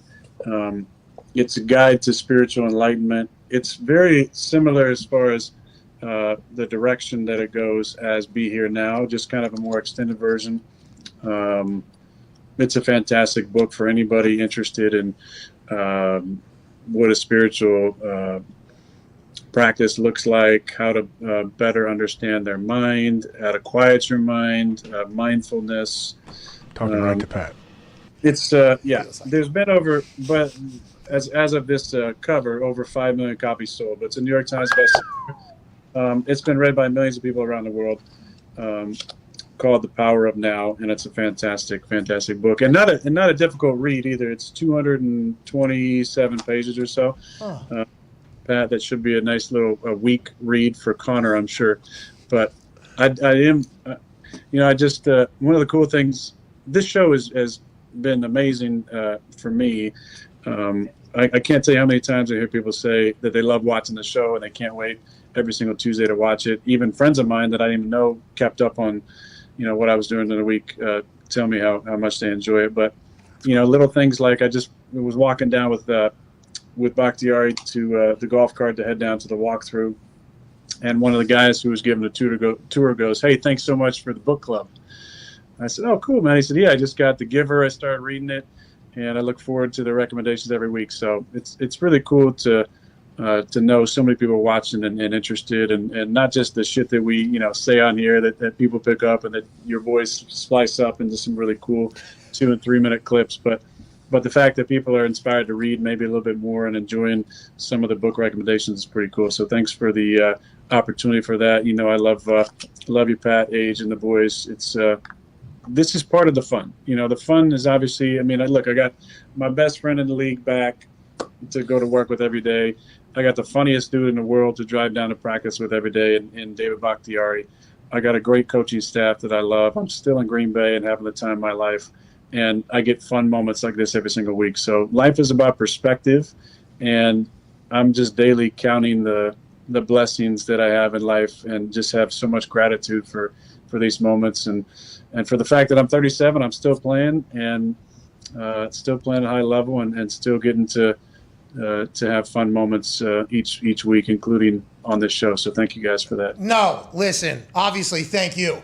Listen, I understand that you probably, I assume that it is genuine and you do thank us, but if you were to zoom out of Green Bay, and we are the fucking lucky ones, pal. Okay, thank you so much for joining us. Good luck on Thursday. I'm going to read the Power of Nah right now, okay? And I can't wait for it next week. I can't wait to watch you on Thursday. And thank you for blessing us with your brain every single Tuesday. Honestly, I have no idea how we deserve it, why we deserve it, but I appreciate the hell out of you, pal. Buddy, it's my pleasure. All right, well. See you guys. No. I don't have my prop guitar in here. I really don't. I don't know Think what what's going to show up? What are you looking for? Guitar? Get the guitar. Ladies and gentlemen, Aaron Rodgers, thank you, sir. There you go. That's what they do. Yep. Oh yeah, when they wrap the show. Yeah. Power now, AJ. The power now. I didn't see that one coming. So it sounds like you're lying because Connor was predicting this one to potentially be on the list. Yeah, I started it yesterday, actually. It's the same author as the one from You Are the Universe. Okay, here we go. I am going to read the power now. You know what I mean? I am going to actually read this one. Wait, Eckhart, that's a second Eckhart Tolle book? Yeah, well, the power, You Are the Universe is two authors, but Eckhart Tolle is one of them, yeah. Gotcha. You know who the fuck Eckhart? Well, I don't know what he called him Eckhart Tolle. I hear people call him Eckhart Tolle. Sure, Tolle, yeah. Some of these authors, they go by many. I'm mostly a Paulo Coelho guy. Of course. Yeah. Paulo Coelho, J.K. Dobbins. Uh-huh. Oh, yeah. I'm big. Love him. Sure. Great running back. ACL's better. Huh? Hope his ACL recovery is coming along. Rawlings. Yeah. Rawlings. Yeah. You talking Harry Potter? First billionaire author. You always say, hey, that lady, what a good genius. writer. Yeah. Good writer. Mhm. Puts words together well. All right, what's that? She actually had to change her name when she wrote a different series because she didn't want people to buy it because of Harry Potter. I'm going to say this, and that's awesome, by the way, the artist formerly known as. I'm going to say this. There is zero reason that I should be associated with a book club. Okay, I know nothing about any of these things that are being talked about. But I'm incredibly proud to be a part of it. Hell yeah. Yeah. I see Barnes & Noble. I went to a Barnes & Noble. There was like a commonly bought together thing, and it was his book club basically was on there. Mm-hmm. It was awesome. I walked in there, and I was like... Maybe that's where he's getting it from. No. I think Come on. Hey, he's the thermostat. They're the thermometer, pal. You walked into a Barnes & Noble? Yeah, No chance. Barnes & Noble is awesome, something. dude. Sam, No it chance. was right Don't be next to ashamed of another that. store. It was Sam a good place. FaceTimed him from there. Potentially. I'm going to tell you, Barnes Noble was very cool. Sam was in there. Especially ones that have a Starbucks in them. Yeah, well, I think that is where the destination was when said situation happened. But I laid down for like 10 minutes and just took a nap. Barnes and Noble naps. I didn't. Dude, it's so cool. They're gigantic. Yeah, it's nice. Hey, shout out to Barnes and Noble, dude. They still got it. Shout out.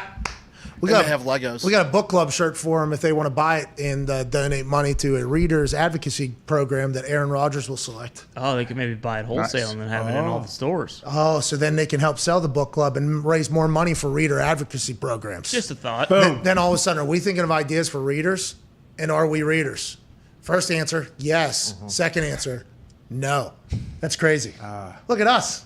We're a deep show. They should have You're a different definitely section there. Started in a blender. It's a reader advocacy show, though, for sure. I think so. We started a book club. Yeah. I mean, and by we, I mean Aaron did right here. How did that happen? He just brought the book the first show. Is that what happened? I forget. MVS. Yeah. Did we know about it? Oh yeah, MVS asked for Oh recommendations. yeah, and then some people tweeted him and asked which books he gave to MVS, and then he said he might as well do it.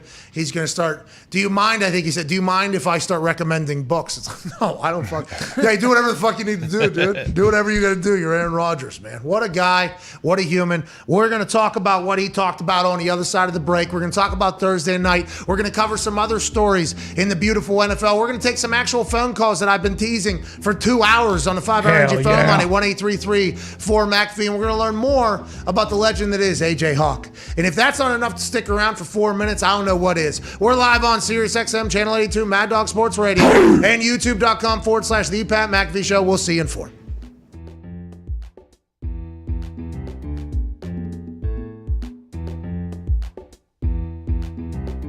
Out of Philadelphia is one of the biggest inspirations walking around the internet, Gio the Podcaster. Okay, so you're 14 years old. Yep. You're from Philadelphia. Yep. Big time Eagles fan, podcaster. You were Carson Wentz's #1 fan. Yeah.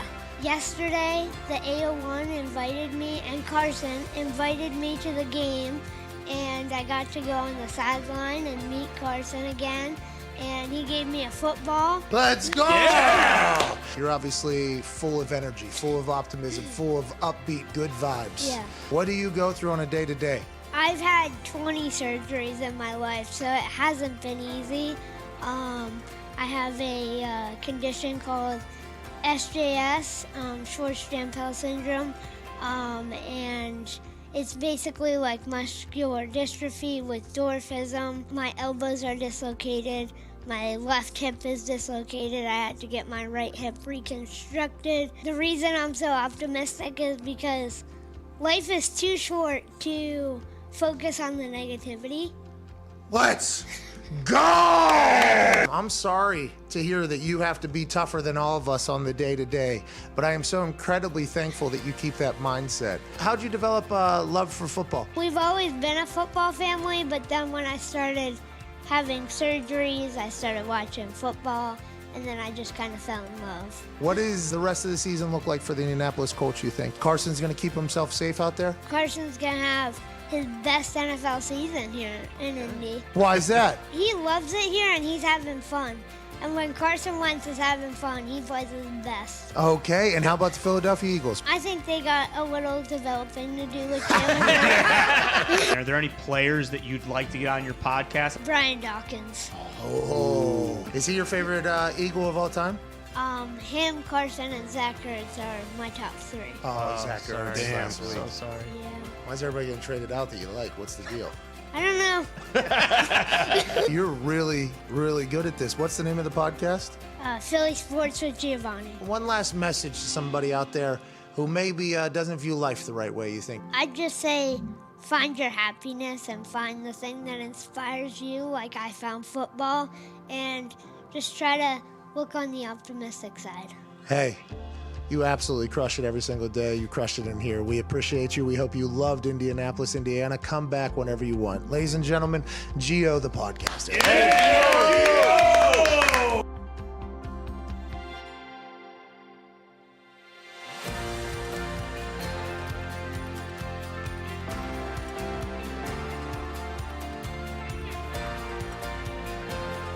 I went to one of his shows. He forced me into doing. He's wearing football pants. I think Marco had actual knee pads. Does he have a fake face on? Yeah, he has a fake face on. That is not Chris Angel.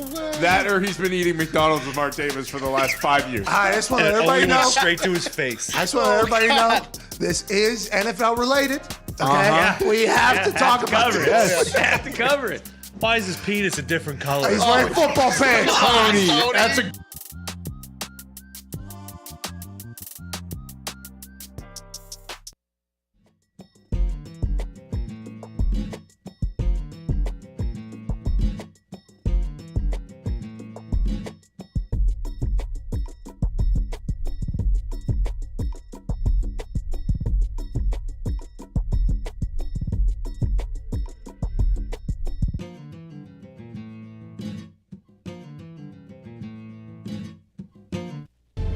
This is the Pat McAfee Show on Sirius XM Mad Dog Sports Radio. We thank you for taking the time to seek out this small regional show that streams internationally. Here's Pat and the boys. Welcome back to that show. Grateful Dead dunks, dude. Deadhead. Who's got on me? Who doesn't? You. Welcome back to the show. SeatGeek has come up clutch for us all season long as we get back out there. But maybe the best thing they've ever done is make all football tickets 15% off to all users. This is by far the best thing that SeatGeek has ever done for all of us. It's for all users, not just new users. If you shopped with SeatGeek, the greatest ticket buying platform on planet Earth and the moon, you can get in on the action. All you got to do is just click the link in the description at our youtube.com/The Pat McAfee Show live show right now, and it will be auto applied to your account. Doesn't matter if you've purchased on SeatGeek before. Click the link. It'll be auto applied, 15% off for your football tickets. You're alive, but are you living? Go live. You can experience something live. Oh, yeah. With our friends at SeatGeek. Ain't that right, AJ? Yeah, it's great. As the music was calming down there, too. I mean, that was like that felt like Told you, I'm counting on them. I gotta work with them for Bieber coming up in the spring. Okay, I mean, you're going to have to handle that with tickets, Stooge, but we will definitely do the introductions. Okay, we will be the, hey. Oh, no, I'm just going on the app and buying the tickets. That's all I'm doing. Sure. I don't know if you're going to do it for Biebs. Yeah. That's going to be tough, all right? Sold out in seconds. Yeah, when Biebs is going around town singing his songs, is it too late to say, I'm sorry, you ain't going to be able to get tickets, AJ? Doesn't matter who you are in Columbus, Ohio. Let's talk about some things going on in the NFL. Shout out to Aaron, by the way, for joining us. Shout out. Much more professional, dialed in Aaron Rodgers in the building. He's got a game in 2 days. He said, we're not practicing much. We got to do our thing. Heard a couple things. A couple things were stated. You know, the boys issued, the boys thought that his issues with the hotel bed the night before is a very real one that hasn't been chatted about enough. I hated that. It's nice. I guess there's some teams that don't do that. Is that right, or am I wrong in thinking that?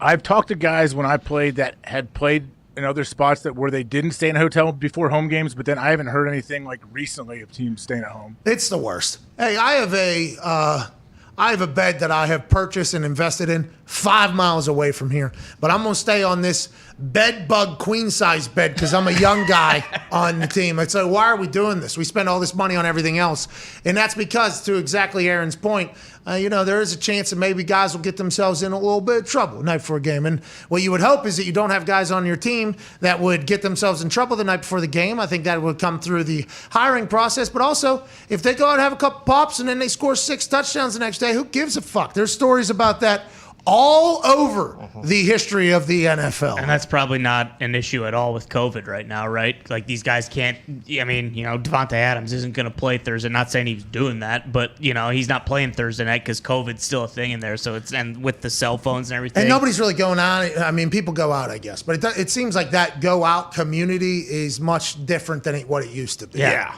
Isn't that crazy? It is, but coaches try to say they do it also for guys that have kids, so their kids don't keep them up all night. I have heard some teammates love training camp that is a destination training camp. Why is that? Well, I get like 2 weeks here with no babies screaming, no, nothing. Like, they love the kind of seclusion of training camp that is away from things. I guess people enjoy that.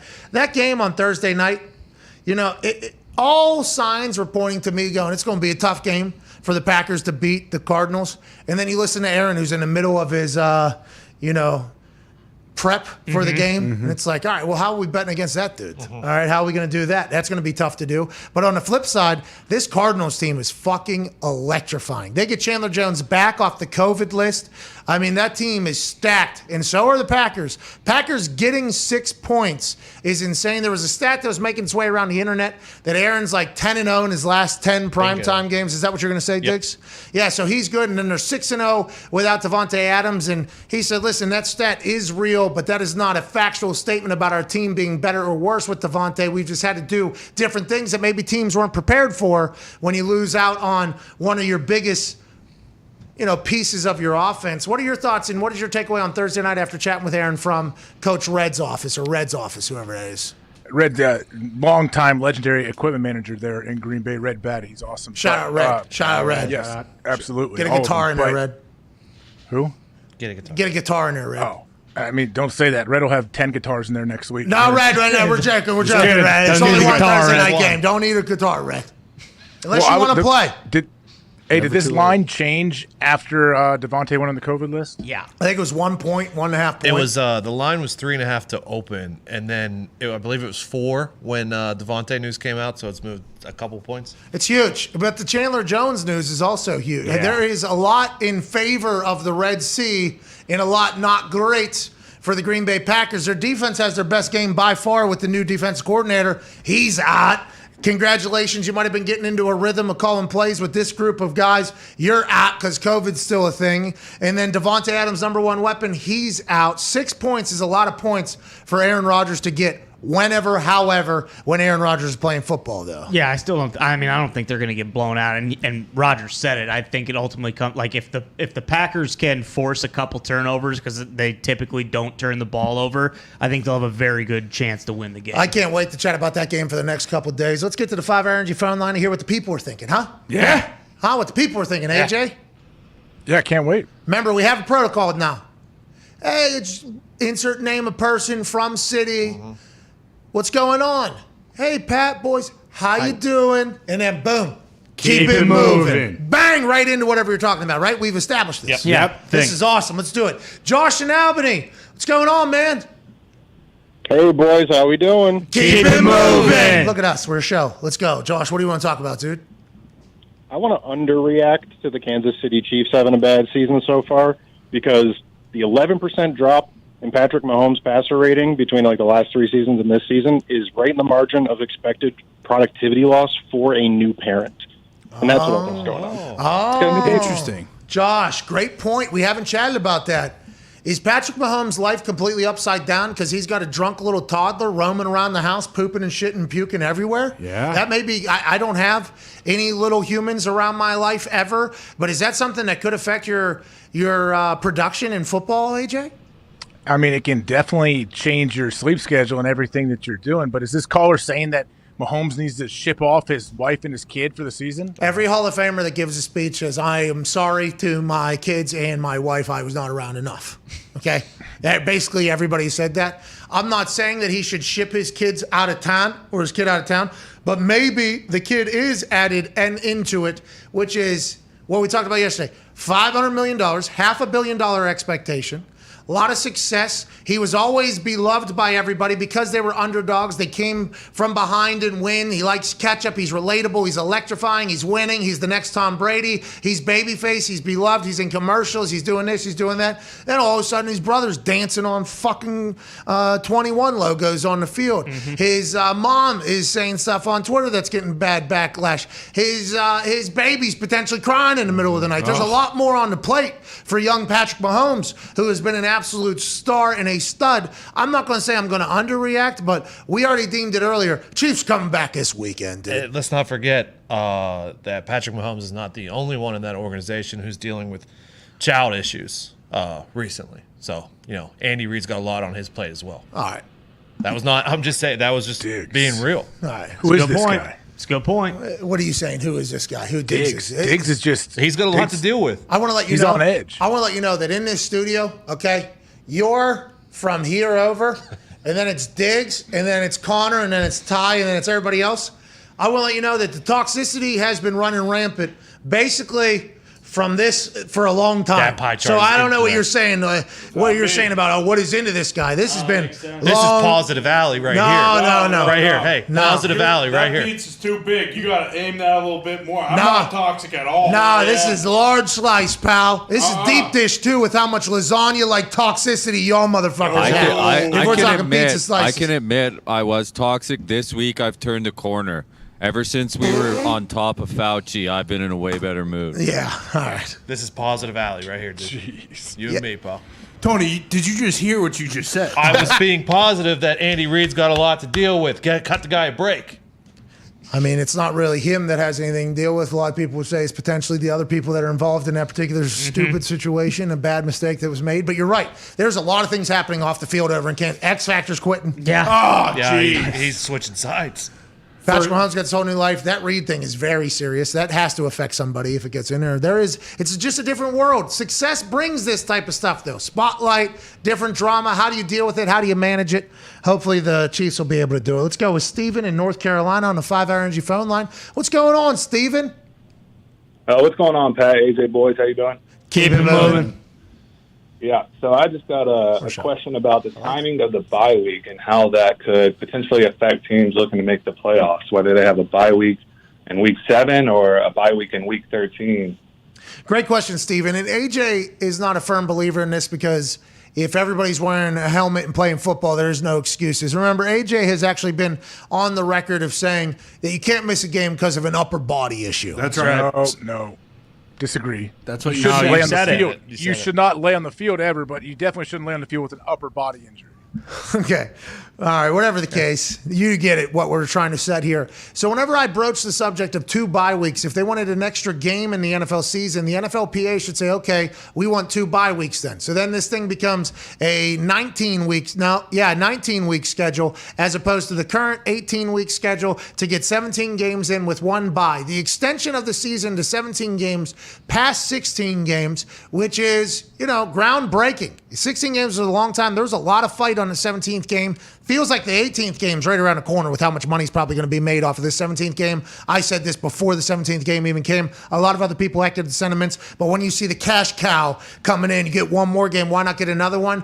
AJ, you've kind of alluded to me that the bye week isn't as important as I maybe potentially viewed it as an observer. Now, for me, the bye week was as a kicker or punter, I get out of town. I feel like I get out of rhythm. I try to get back in there, but it's a weekend off of my leg where I don't have any reps. For players, if you're hurt, it's incredible for recovery, trying to get back on the same page, but will a week difference on a real injury change anything? Body, mentally, spiritually, does it matter at all, you think, to you? And are you even the same thinking as everybody else, you think? No, I think it definitely meant it helps, and it just depends on where your team is at that time of year. Like, are they banged up right now before your bye where it works out? So, like the Cowboys, Dak probably would have missed the game, wouldn't he, if they didn't have their bye right after this?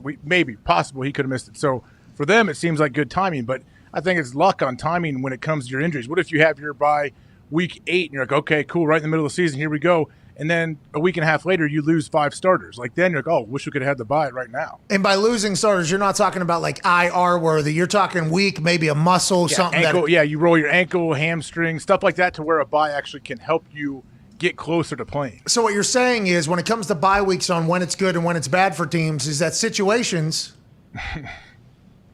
These situations are situational. Yeah. Boom. Yeah. All situations. Bingo. I'm happy to hear that about situations being situational. I'm happy we can all agree on that on this call because it has taken some time to get to that point. Yeah. You know what I mean? One particular side of this particular call has been pitching that for a long time. And then obviously another side, which is much smarter than the other side, hasn't bought into that. But there's only a couple teams on bye week this week. Last week, there was 6 teams. Six, yeah. This week, it's only 2. And this is because the schedule makers have to piece the puzzle together for everybody to play everybody, plus the bonus game.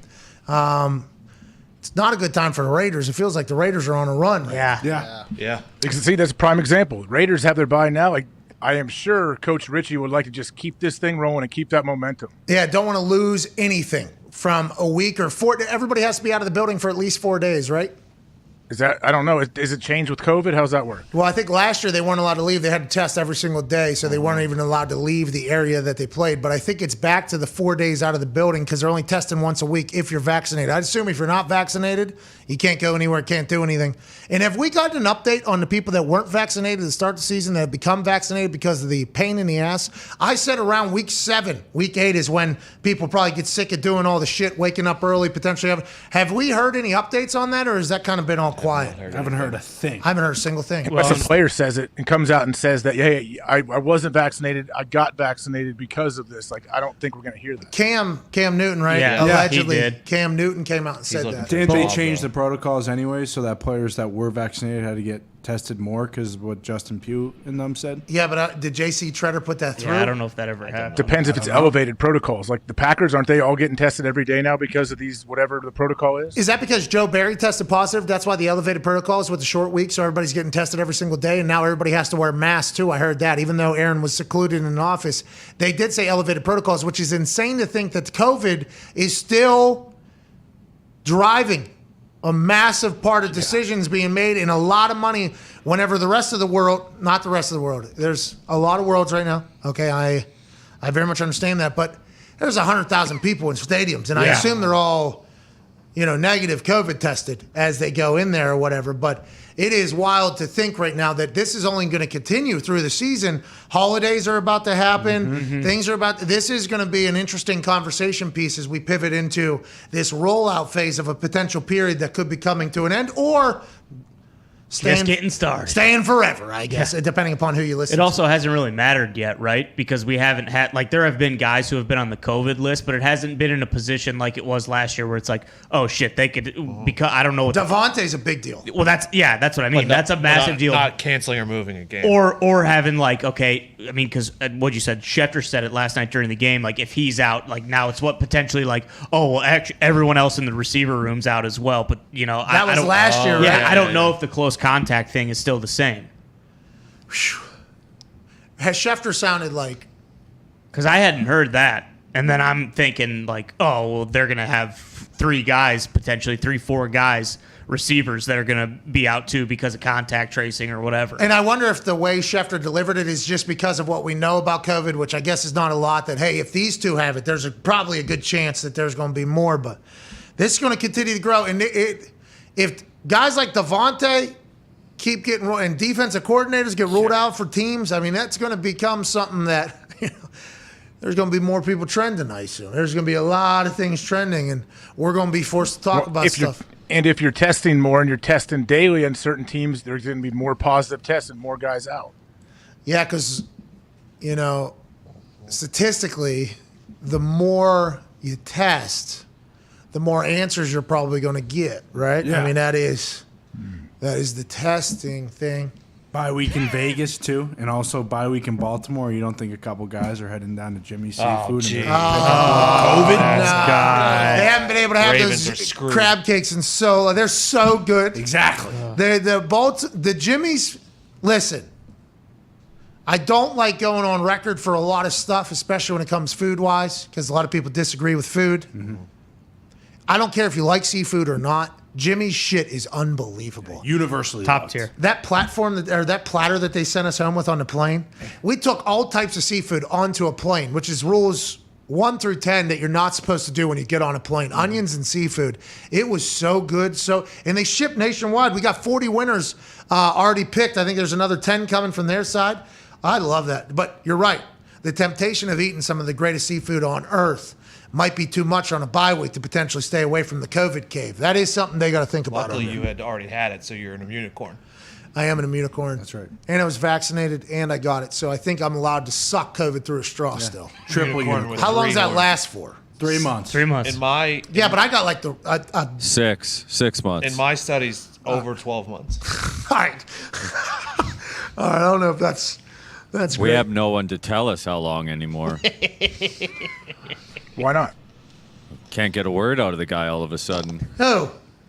Just that guy who's been on TV for a long time, and now he's gone. Oh, you're talking about the guy that was the authority for a long time. Senior Fauci. Oh, okay. He was trending the other day. It was not good. I looked into it. It was not good. I don't know what's going on, but, I thought Fauci was going to potentially take because I'm from the sports world. I thought Fauci was dead when he did that opening pitch across first base line. Yes. I thought that was this guy. I don't know how you show your face after this. I don't know. I don't know how you do. He did, I guess, for a long time. He was giving answers and guidance, and however we got through this, I think looking back, history will be, tell great stories of people and everything like that. Maybe Fauci did a lot of great things. I don't know. But he was trending the other day. It was not good for I think he should look into that. Fauci should look into what they were saying on it. It was not good. I don't know a lot about it, but he was trending underneath #FanDuel his family, and I accidentally clicked on it. Oh, we beat Fauci. Here we go. What happened? I thought he died. I thought it was his birthday. I didn't know. I clicked on it. There was a plethora of people coming after this from all different, different. I did not know it. That guy had a heel turn quick. That guy had a heel turn real quick. That's wild. You think he hears it? You think he hears the noise? I don't know, because I saw him doing an interview, I think, like shortly after that, and it seemed like he did not know what anybody was saying about him. It seemed like he had no idea. He doesn't give a damn because he knows the Moderna stock is All at right. 2,500%. All right, let's go to Trevor. I did see there was a lot of that in there. There was a lot. And you guys tell me you're going to be demonetized for my T-shirts I wear. See, why'd you even put that out there? You know what I mean? Why'd you even put that out there? You know? I thought we're doing a sports show. We are doing a sports show. You're right. Yeah. He threw the opening pitch. Yeah, just playing baseball. And stadiums. Let's go to Trevor in Christmas. He said maybe. Let's go to Trevor in Iowa. If we're good. NFL's on Christmas this year, so. What's up, boys? Santa Fauci. How you doing, Trevor in Iowa? We appreciate you, buddy. What do you want to talk about? Hey, first off, Torrey Taylor for Heisman. Okay, I'm with it. Punting is winning. Yep. Punting is winning. Yep. Yes, sir. Second off, don't you think Cam Newton would be good in Denver? Great question. Cam Newton in Denver, Teddy Bridgewater. Drew Lock didn't even sniff the field. Teddy Bridgewater couldn't even get off the podium the day before the game. They still played Teddy over Drew Lock in the second half, although it appeared as if Drew Lock was potentially going to go in. He got no snaps at all. Maybe Cam Newton to Denver. Maybe they switch it up midway through the season. I think Denver has a lot of questions because they were in on every single quarterback allegedly. They wanted to move on. They make the trade for Teddy. They have the competition. It seems like there's a bunch of fuckery going on out there in Denver, and maybe Cam could come in and win some games for them. Go back to Carolina. They don't want to play Darnold anymore. Hey, and I don't know if Darnold wants to play anymore. That guy looks like he's having a rough one. Everybody was coming out to bat for Sam Darnold, saying, hey, he gets in a position out from underneath Adam Gase's umbrella. He'll be great, just like Ryan Tannehill. It started out that way. The richest owner in the NFL was excited. They were building a whole new city, basically, in the Queen City for the Panthers.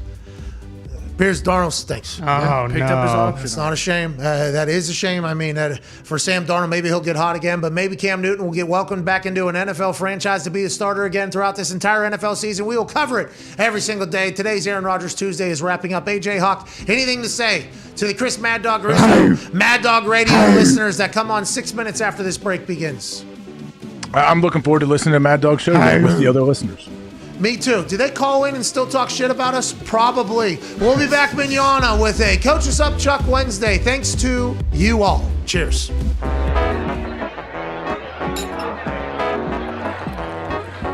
Callers are talking shit. That was like the first year where swearing. Yeah, people call in, all this stuff. What would he say though?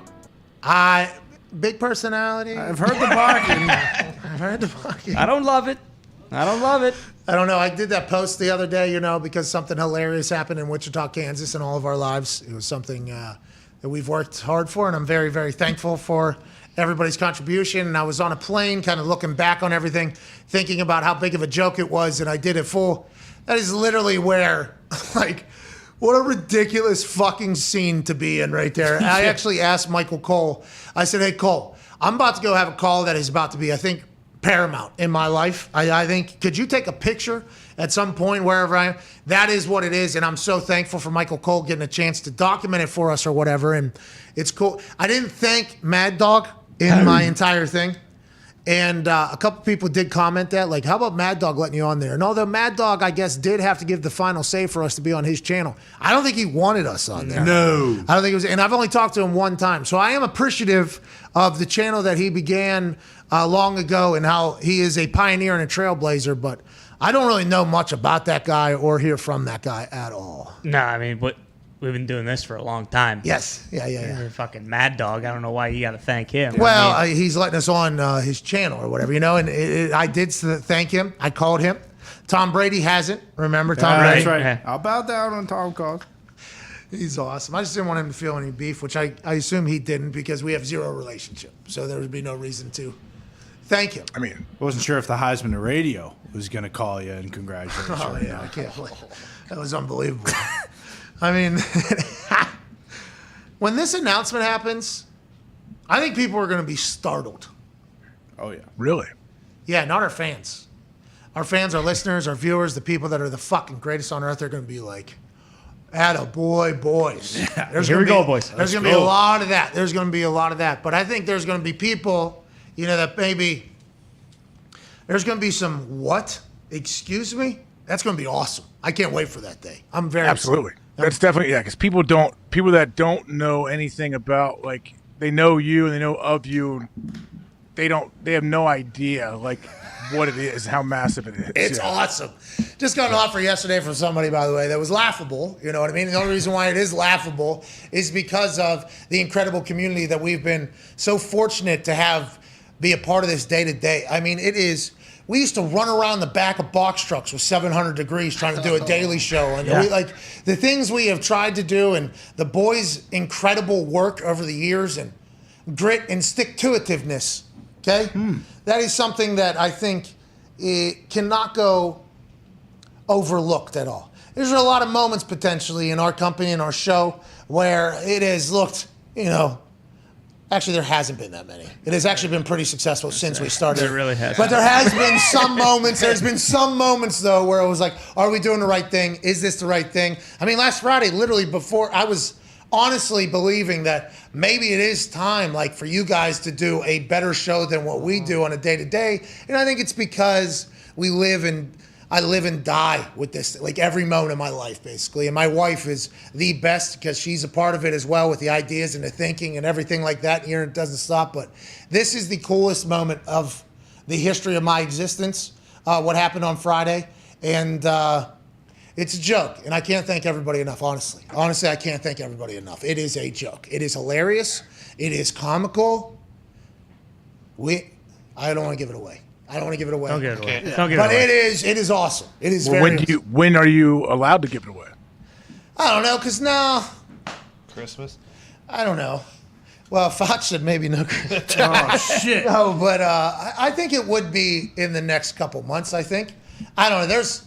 There's a lot of things that have to be read through and initialed, and there's had to be a lot of that. But it's fucking hilarious, dude. It is. And you know what it is. Everybody knows what it is. We can all agree. This is outrageous. Yeah. Oh, yeah. It's fake life.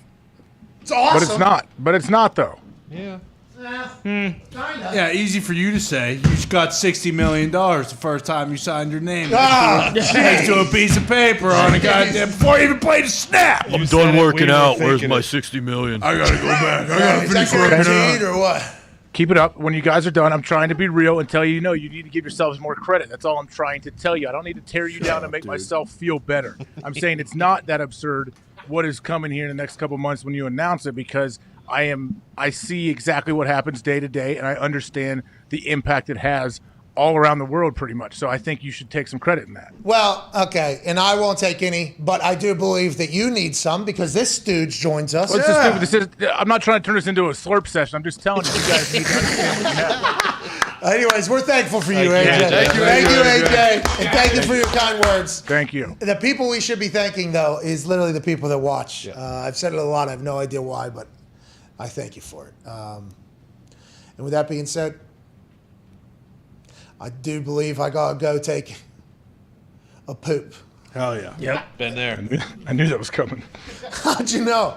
I just had a feeling it wasn't going to be like a call or something. Where you were standing. That's where you were standing. Yeah, it has become a little bit uncomfortable. I got to stop eating so bad. So I'm doing this dieting, you know? But then the weekend's just green flag racing. Oh, of yeah. course. Possible. And it's not until Wednesday that I feel as if, I got Saturday and Sunday out of me. Sure, a little backed up. And then why am I even fasting Thursday, Friday? Because am I even doing anything? Yeah. You mocked this fast early, AJ. You said this was not sustainable, and I do believe staring down week 8 of the NFL season and incredible weekend, PF Chang's. And, oh my God. What'd you get? Oh, I always get Chang's spicy chicken, always. Oh, there you have Spicy it. chicken is legit. I There used to you go have to it. high school all the time. But then the shrimp fried rice, and then you obviously get a bowl, and you just dump the Chang's spicy Yeah. chicken on top of the shrimp fried rice. It is so good. And there is a couple of different Chang's around town here, PF Chang's around town here. And some, it feels like, do mail it in. Oh, yeah, big time. On their work, if it is being DoorDash. And then there's another one that we have found that is maybe the best PF Chang's on earth. It is so delicious. And then, you got I mean, if they're going to smoke those ribs low and slow for 8 hours, who am I not to eat at least one on a weekend? At least. Who am I? And now that's out, so you missed that at Arby's, Right. obviously. Bummer. Then I'll close. Hey, if a quarter pounder with cheese can be delivered to my house, You're not doing that every weekend, are you? every weekend, yeah. I mean, I don't know. It's When in almost Rome. worth the butt piss. It really is. Yeah, well- Eating like that. It Well- really. It is. That rib, I don't know if the smokehouse ribs is the thing that got me, or if it was the potbelly sandwich that I ate. Oh, PF Chang's good always meatball does me sub. in. Oh, Potbelly Oh, you're a sub. meatball sub. Nah, I had an Italian because that's what I am, and that's what I eat. Both I of those hope you were got good wet for wipes sub. at home. Well, I need them in here. It started cooking around when Aaron was talking. I was like, Why don't you install one of your Fluid Master bidets in there? that's for the boys. That's in the boys' bathroom. We've been What, trying your to own get a bathroom plumber there? out here for months. Oh, you guys haven't put that in yet? I thought that was No, already in. we tried to. Well, these Tim, are out of the box. these are industrial toilets. They're different. Oh, yeah. They're not your house. Fun Wait, fact. where's your bathroom? I got one in my office. Is there really? Yeah. Yeah, I have a it's shower smart. in there. No, now Shouldn't have told me that he's going to piss on the seat next time he's in here. I've never like gone in last there. The time. door's always locked when I go in there. Yeah, the door's always locked. Yeah. Smart. It's not because of you, by the way. It's because, I think our office is pretty easy to get into. You know what I mean? Yeah, potentially. But if they wanted to get in, they'll get right through that lock I have on that shit. No, I don't know. Well, that cleaning guy who came in here that one time was the strongest human being on the face of the earth. Just ripped the door open. It was This guy locked. He just ripped it open. That was when I started locking my office door, by the way, when this guy came through. Our doors to our office are double open. And when I say it's not like these doors have been quite a conversation piece since this this person had meeting, I guess, to look at our office to potentially give it a deep clean that it needs, not touching the fucking desk though. No, Don't touch the desk. Nothing in here. But a deep clean, old buddy just both doors. They were completely locked. Just open. He pulled like 4 times, noticed they were locked, did not give up. Open it because I think a lot of people think that they're potentially going into a row of suites or a lobby or something, so maybe not everybody can see them. We're just all standing there looking.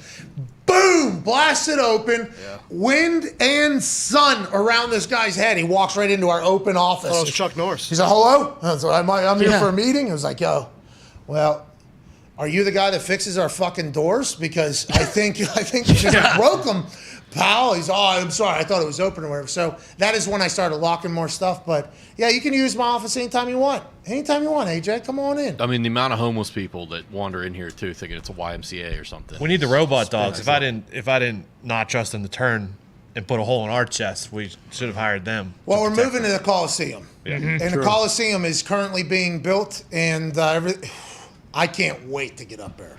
You get multiple robot dogs roaming outside, right? No, real dogs. Get a pack of hounds. Yeah. Release the hounds. Wolves. No, I don't know. Wolves. I want a wolf. I don't know if we should have any wolves running around the Coliseum. Well, no, I mean, if they're tame, we raise them as cubs so they know us. People have the It's gonna take a hybrids. couple People get the German Shepherd hybrid wolves. I had a friend who had one that was named Diablo.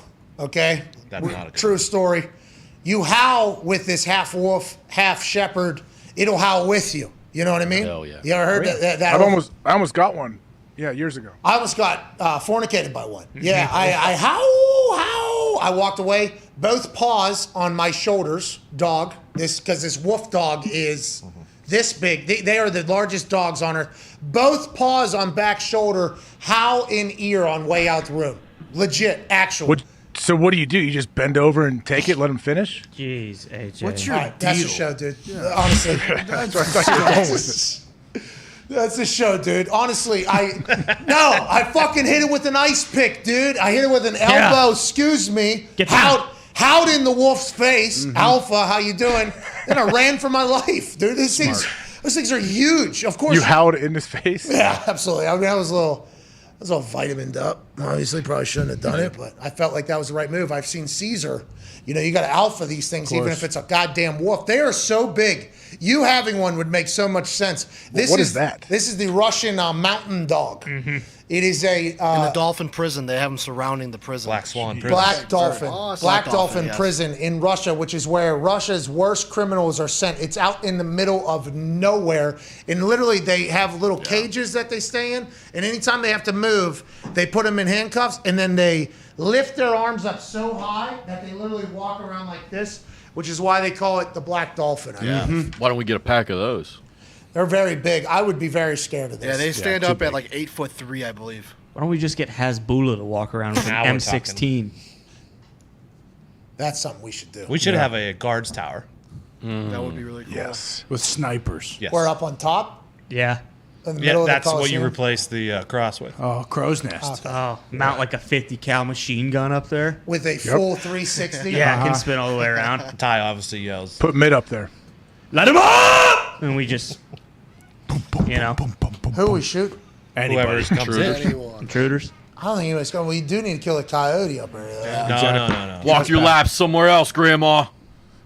The church parking lot becoming a Coliseum parking lot is going to take a little bit of a transition period for the neighbors, though, I believe. Uh-huh. Yeah. A lot of meetings happen on that parking lot. You know, church parking lot. We had a church down the street. A lot of things happen in the church parking lot. I understand after hours, but it's no longer the church. It is now Coliseum. And we were told that we had to put up a gate around the entire place.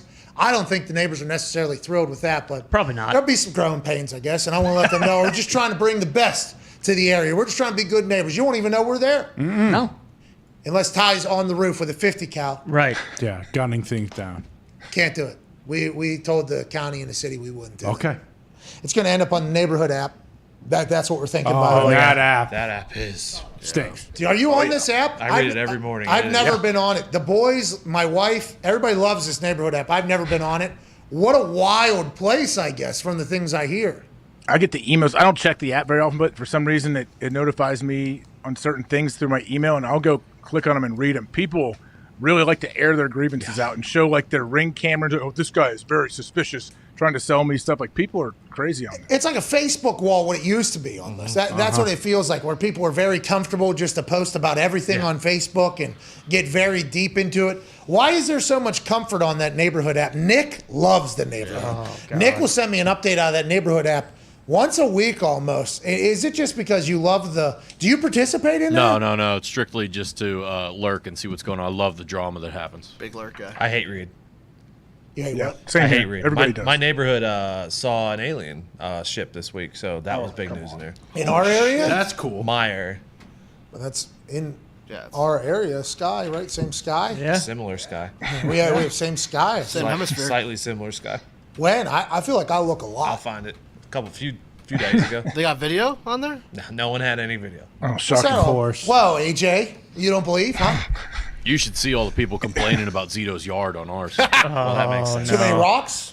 No, I forgot Seen to cut the the grass weeds? for Grass. a Yeah. month and a half. Oh my Safari. God! But it's a part of the Halloween decorations. Yeah, haunted. Yeah. Yeah. Be careful. Why don't your neighbors care enough about the Halloween? They don't. They You don't care more about than it. everybody. I do, yeah. Hey, it's great to have you with your voice back. By the way. Thank you. Got a baby seat. Hell yeah. It is great. There was a moment there where I thought it was maybe never coming back. He had two days straight where he sounded like You come to my house. bingo in my ear. Yeah. Hey, You cut my grass. Is that from gout, or what is that from? Oh, come on. No, I haven't had a chance to eat steak in a while. Thanks. yeah, the Bears stink. Easy. Yeah, the Bears Oh, so stink. you've stopped eating meat. Well, no. What did Tom say on Let's Go? He said we should have got 50. Shoulda got Yeah. 50. It was right there. They got stopped on the fourth one on the goal line late. So Hell yeah. That's 45. 38 to 3. SVP said he's interviewed all these great athletes and coaches, Nick Saban, Tiger, and what sticks is how vividly they remember the losses. He asked Tom if he does that with interceptions compared to touchdowns because of the 600th touchdown. Tom said, not so much. What sticks with me is the plays I didn't make.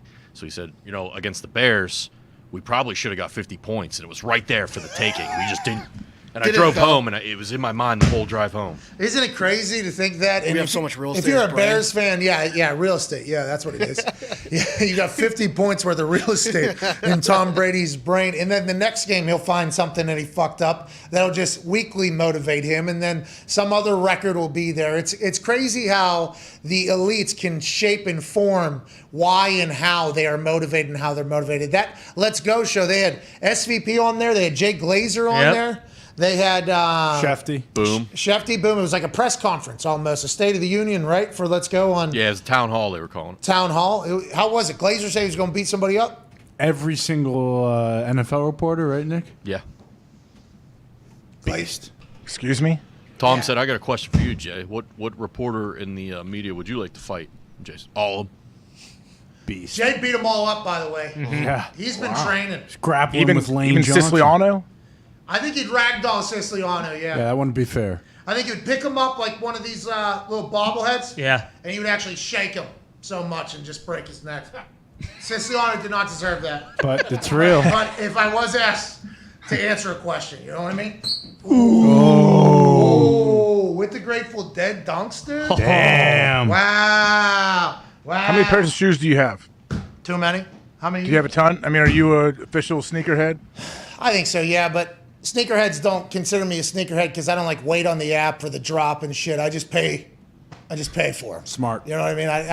I appreciate the game. I like good shoes. I am invested in good shoe game. I think when I see other people wearing good shoes, I respect and appreciate what they're doing. I am not in that class though of sneakerheads that like fight each other and I think you always make noise in the sneakerhead community. when I show up with some of my shoes, I think people say, "Oh, tip of the cap." You know, I think there is like a tip of the cap, which that is enough respect that's all I'm asking for, you know, in this whole thing. But there are people that are much more invested in the sneakerhead game, and I am nowhere near that. But I have respect for them, but it's not my thing, if that makes sense.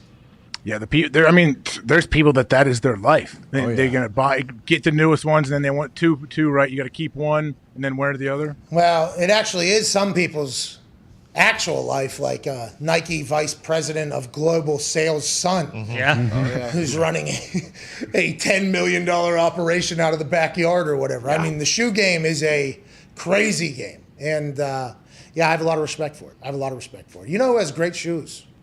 Roman Reigns will show up with. Ooh. Oh, He gets access to some Jordans that I don't think a lot of people get access to. He is. Does he wrestle in them?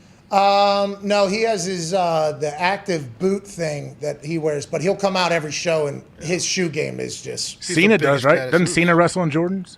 No, he wrestles in like no bulls. The auto mix. smart. He wears the old school auto mix weightlifting shoes, high tops. Yeah, you want Coach them. Tate used to wear them. You to wore the coach. Zions right when they were released, and Roman came right up to you and were like, "You already got those." Yeah, And, let like, me see those. he Yeah, it was already like, knew about there's a little bit of that, you know, that I can potentially dabble in, but I don't know nearly as much as probably Roman does, and probably the people that are all in. Maybe one day I'll get in there. I love shoes though. I love them. Always have. Always have.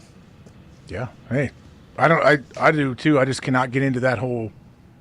I get worried like if you wear them, like no matter what, I'm gonna scuff them up. I'm not gentle with my shoes. Yes. I can't wear nice stuff like that and keep them clean. Now, shoes are meant to be worn, I think, right? Like that is. So You're an active person too. Like if you're an active person, like this is gonna like I can't just baby these things. Listen, I will walk so we don't crease them. You know, there is like a different walk so you don't crease them. But if something happens, something happens. Like these shoes are only being worn because the other shoes I was going to wear that are also Jay's, they're pretty nice and new. They're digging into my ankle. The size of them are digging into my ankle. So these shoes have been sitting in the office for a while. So I just put them on because they're comfortable. But these are, I guess, these shoes are I should not be doing what I was doing with the ball there with these shoes. Why not? They're your shoes. Shoes to be worn. That's right. Do what you want. Yeah. I'm gonna go sit in the living room too. You told me not to fucking sit in. How about that? That's right. What's that all about? That comes from your type of people. What is that all about? Tell me what my type of people. Showroom. You know what I'm talking about. You know what I'm talking about. I have no idea. Well, you can do that though when you have a 75,000 square foot house. It's like, hey, come on, like you don't need to go sit in this room. Just go sit in one of the other 800 rooms that I have. Is that why you guys do that, AJ? You have that no sit living room type stuff. We don't have anything off limits in our house. We have you 4 do. kids, and Axel's our youngest. And trust me, nothing is off limits. That dude can break 4 to 5 things in each room every single day. AJ, I will say this: your house is one of the nicest houses I've ever seen in my entire life. So much so that I'm actually redoing my entire house. I was like, God damn! I didn't even know it was possible to do what you did in your house, and it is a very lived-in house, which I appreciate. Ohio. You know, True. What are we talking? Open concept or what are we? Homey. There is an it's an open concept. It's very homey. You got some wood in there. You got a lot of bends though that kind of make it a separated room, but with more space. Viking ship wine. It is beautiful. His house is gorgeous. Natural light. And downstairs, he's obviously got the golf simulator where he hits balls 497 yards. Yeah. Jeez, it's unbelievable. Like a dipshit. Your house is awesome, dude. Your house is awesome. Thanks. Yeah, I don't plan on moving. My wife did it all. I didn't. I was in Green Bay for the building process. Her and Chopper situated everything. How nice is that? Because that's what I got to deal with right now. If I want to redo my house, I got to figure out what the fuck I'm going to do. And in Indiana, it's not just easy to rent a house or move. What are we going to Airbnb? I have no idea what we're going to do because I assume as people are sawing into my living room, I do not want to be living there. Oh, I don't think that is. No way. Get like an Airstream and put it in your driveway and stay in that. Okay, we got 2 dogs. T's and P's to Val, by the way. I forgot. 4 cats. 2 frogs. 3 raccoons. What? That's what I was going to say. See, It's going to be nice to redo that house because those construction workers can just saw them in half with a Whoa. chainsaw or Come something. It'll be so easy to get rid of those things now. Yeah, all those animals will die because they've gotten so soft. Over Put some the Fruit last Loops out year. there. So, All right. Yeah, Fruit All right. Loops with talking about the outdoor poison ones. in them. You guys are deer and talking raccoons. out of line. I'm not didn't- saying I didn't we're going to say do this. I'm anything. saying the construction workers are going to chop off the heads of those I raccoons. will say, ever since you started Don't forget feeding about those the deer. things, they do not attack my trash can anymore. Yeah, you're welcome, neighbors. Put that in the fucking neighborhood app. All right, we got them all. Well, maybe figured if out. you brought your trash Thank cans you, in, Pat. Zeke. Hold on. Somebody locked my trash cans together. Have I ever told you about this? What? Who's your hospitality? How nice Indiana people are. I am not in a fucking homeowners association. I am Amen. not in a neighborhood. I do not. And, it's a little bit of a walk out there. I'm very lucky. A little bit of a walk out there for the trash cans. So I got a little bit lazy with bringing those back inside. And there was some neighbor around there that was not happy about it. They were running their car into the trash cans in the middle of the night. It would be down in the woods. I would have to go drag them out. And then a note was left, a threatening note about get your trash cans off the fucking road or whatever. And they locked them together with a bolt and chain. They did the entire thing, yeah. That whole thing happened. What are you supposed to do with that? Well, I'm going to hang on to it. And I think I do know who it is. I think I tracked the person down. They don't know that, obviously. Did you cut it off, or they're just attached now? Yeah, we did bolt cutters. We had a couple good ideas too. Like, remember sticking like a steel pole inside of one of them, you basically set up a barricade so when they ran their car into it, it totaled the car. Yeah, and I thought about for a couple nights, I was justified. Yeah, absolutely. Then this was happening every week for like 3 months. I was getting bullied. I mean, it was getting. I would have to go into the woods to get my trash cans that are being obviously run over by a car, and then dragging them out and doing the whole thing. I was going to act a couple of nights where I was shoveling out there and I was planting a tree 2-3 a.m. right behind where the trash cans were, and then as soon as that person got there, accidentally hit their front of their car with a shovel just so they could see me. Oh, I was trying to plant a tree. I am so sorry. That is 100% on Maybe me. you fill one of the trash cans with like tannerite. That would be a good idea. Boom, then you AGT that thing. Yeah. Yes. Like that guy. America's Got Talent? Yeah. The guy that didn't get out of the way. Oh, I didn't know that was from AGT. Oh, yeah. Oh, yeah. Stunt gone wrong. How did Howard react? Well, I don't think Howard's on it anymore. He hasn't been for a couple of years, I think. Oh, the show's still happening? Oh, yeah. Simon, What do you think he's Howie, doing that for nothing? Simon, I assumed Howie, this was an old clip you were talking about. Heidi, what? Simon, Heidi, Heidi, what? Terry Crews up Mel there. B, what? Mel She's B's still on it? Spice. Yeah. She's not on it. I don't think. I thought Demi was on there. No, it was No, America's she's got her own Got show on Talent, Discovery Idol. now. Huh? She's got her own show on. She's looking for Discovery. aliens. Yeah, she's looking for Boys, aliens. boys. And ghosts. Hey, do not call him that. You know what? I am. I've been in the alien game a lot longer than fucking Demi Lovato, okay? And I don't want to...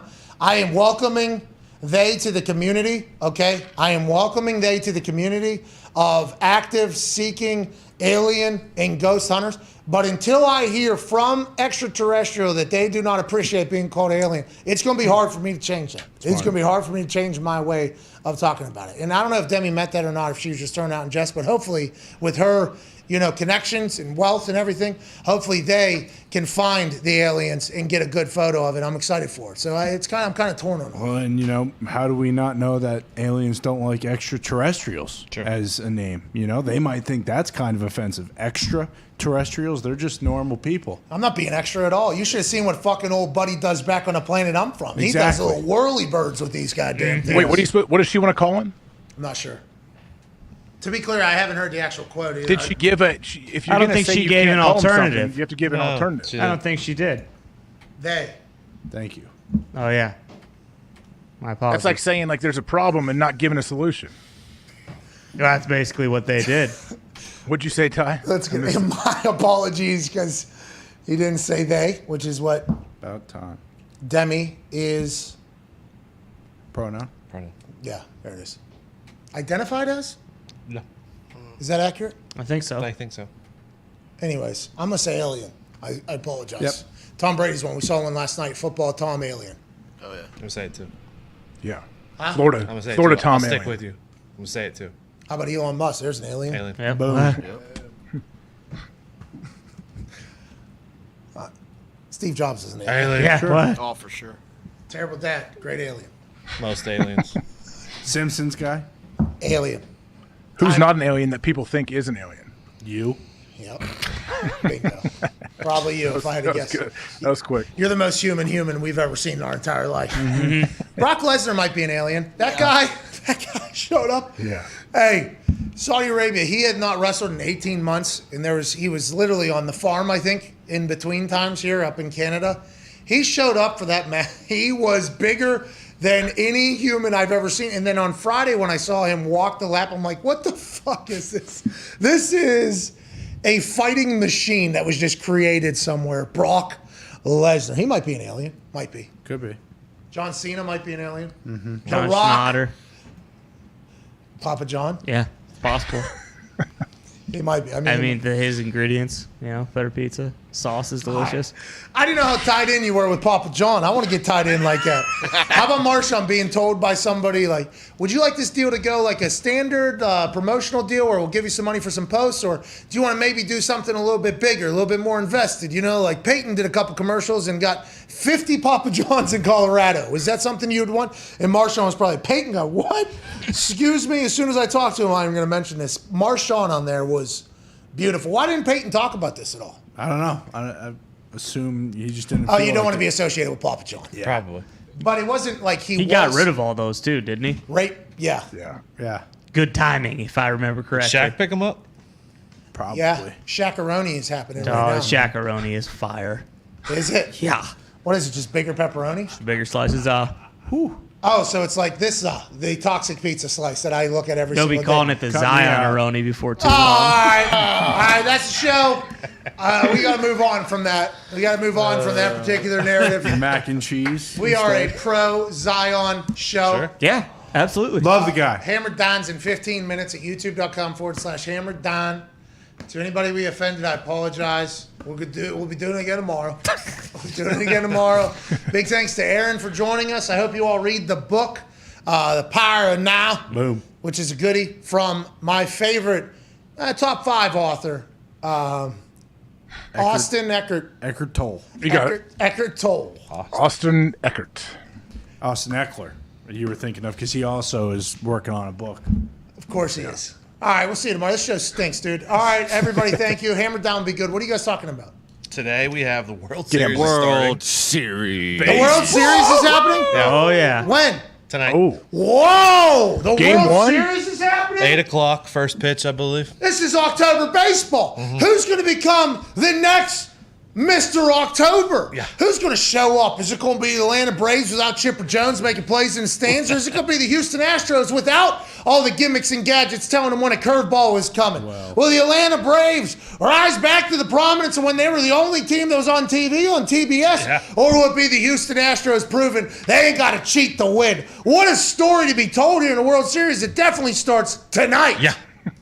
Let's go, dude. Wow. Chuck Morton revenge game on the mound against the Houston Astros. Oh, Chuck's fucking furious, too. Go get him, Wait Chuck. until you see the gas that Chuck's coming with tonight. We're talking 2-seam, 4-seam, F-seam. you know more about the books in the book club than you do the game tonight, for sure. To be honest, the only thing I know about this is I do know that Chipper Jones on 2 back-to-back games caught a foul ball in the stands. Yeah. He's a magnet. Beast. Really? Yeah, Oh, yeah. Actually happened. I think he had like 7 chaws in. Oh, yeah. Had his baseball Had his glasses. gloves on. Yeah. First team Hall of Fame, all chaw. Yeah. He needs to go to Candips. He should. CBD pouches. I think he's That's right. grandfathered in, so he doesn't have to. Okay, True. so World Series tonight. We're betting first 5 on that thing or what? That's your guys' home run. Gumpy is for sure taking Braves plus a half first 5 if I had to. All right, let's go, Gump. Yeah. Let's not give it away. Let's wait for Hammer Down. We'll see you in 15 minutes. And AJ, thank you. We'll see you tomorrow. Thank you, everybody, for watching. Thank you to Aaron Rodgers for joining us every single Tuesday. We'll be back tomorrow. Cheers.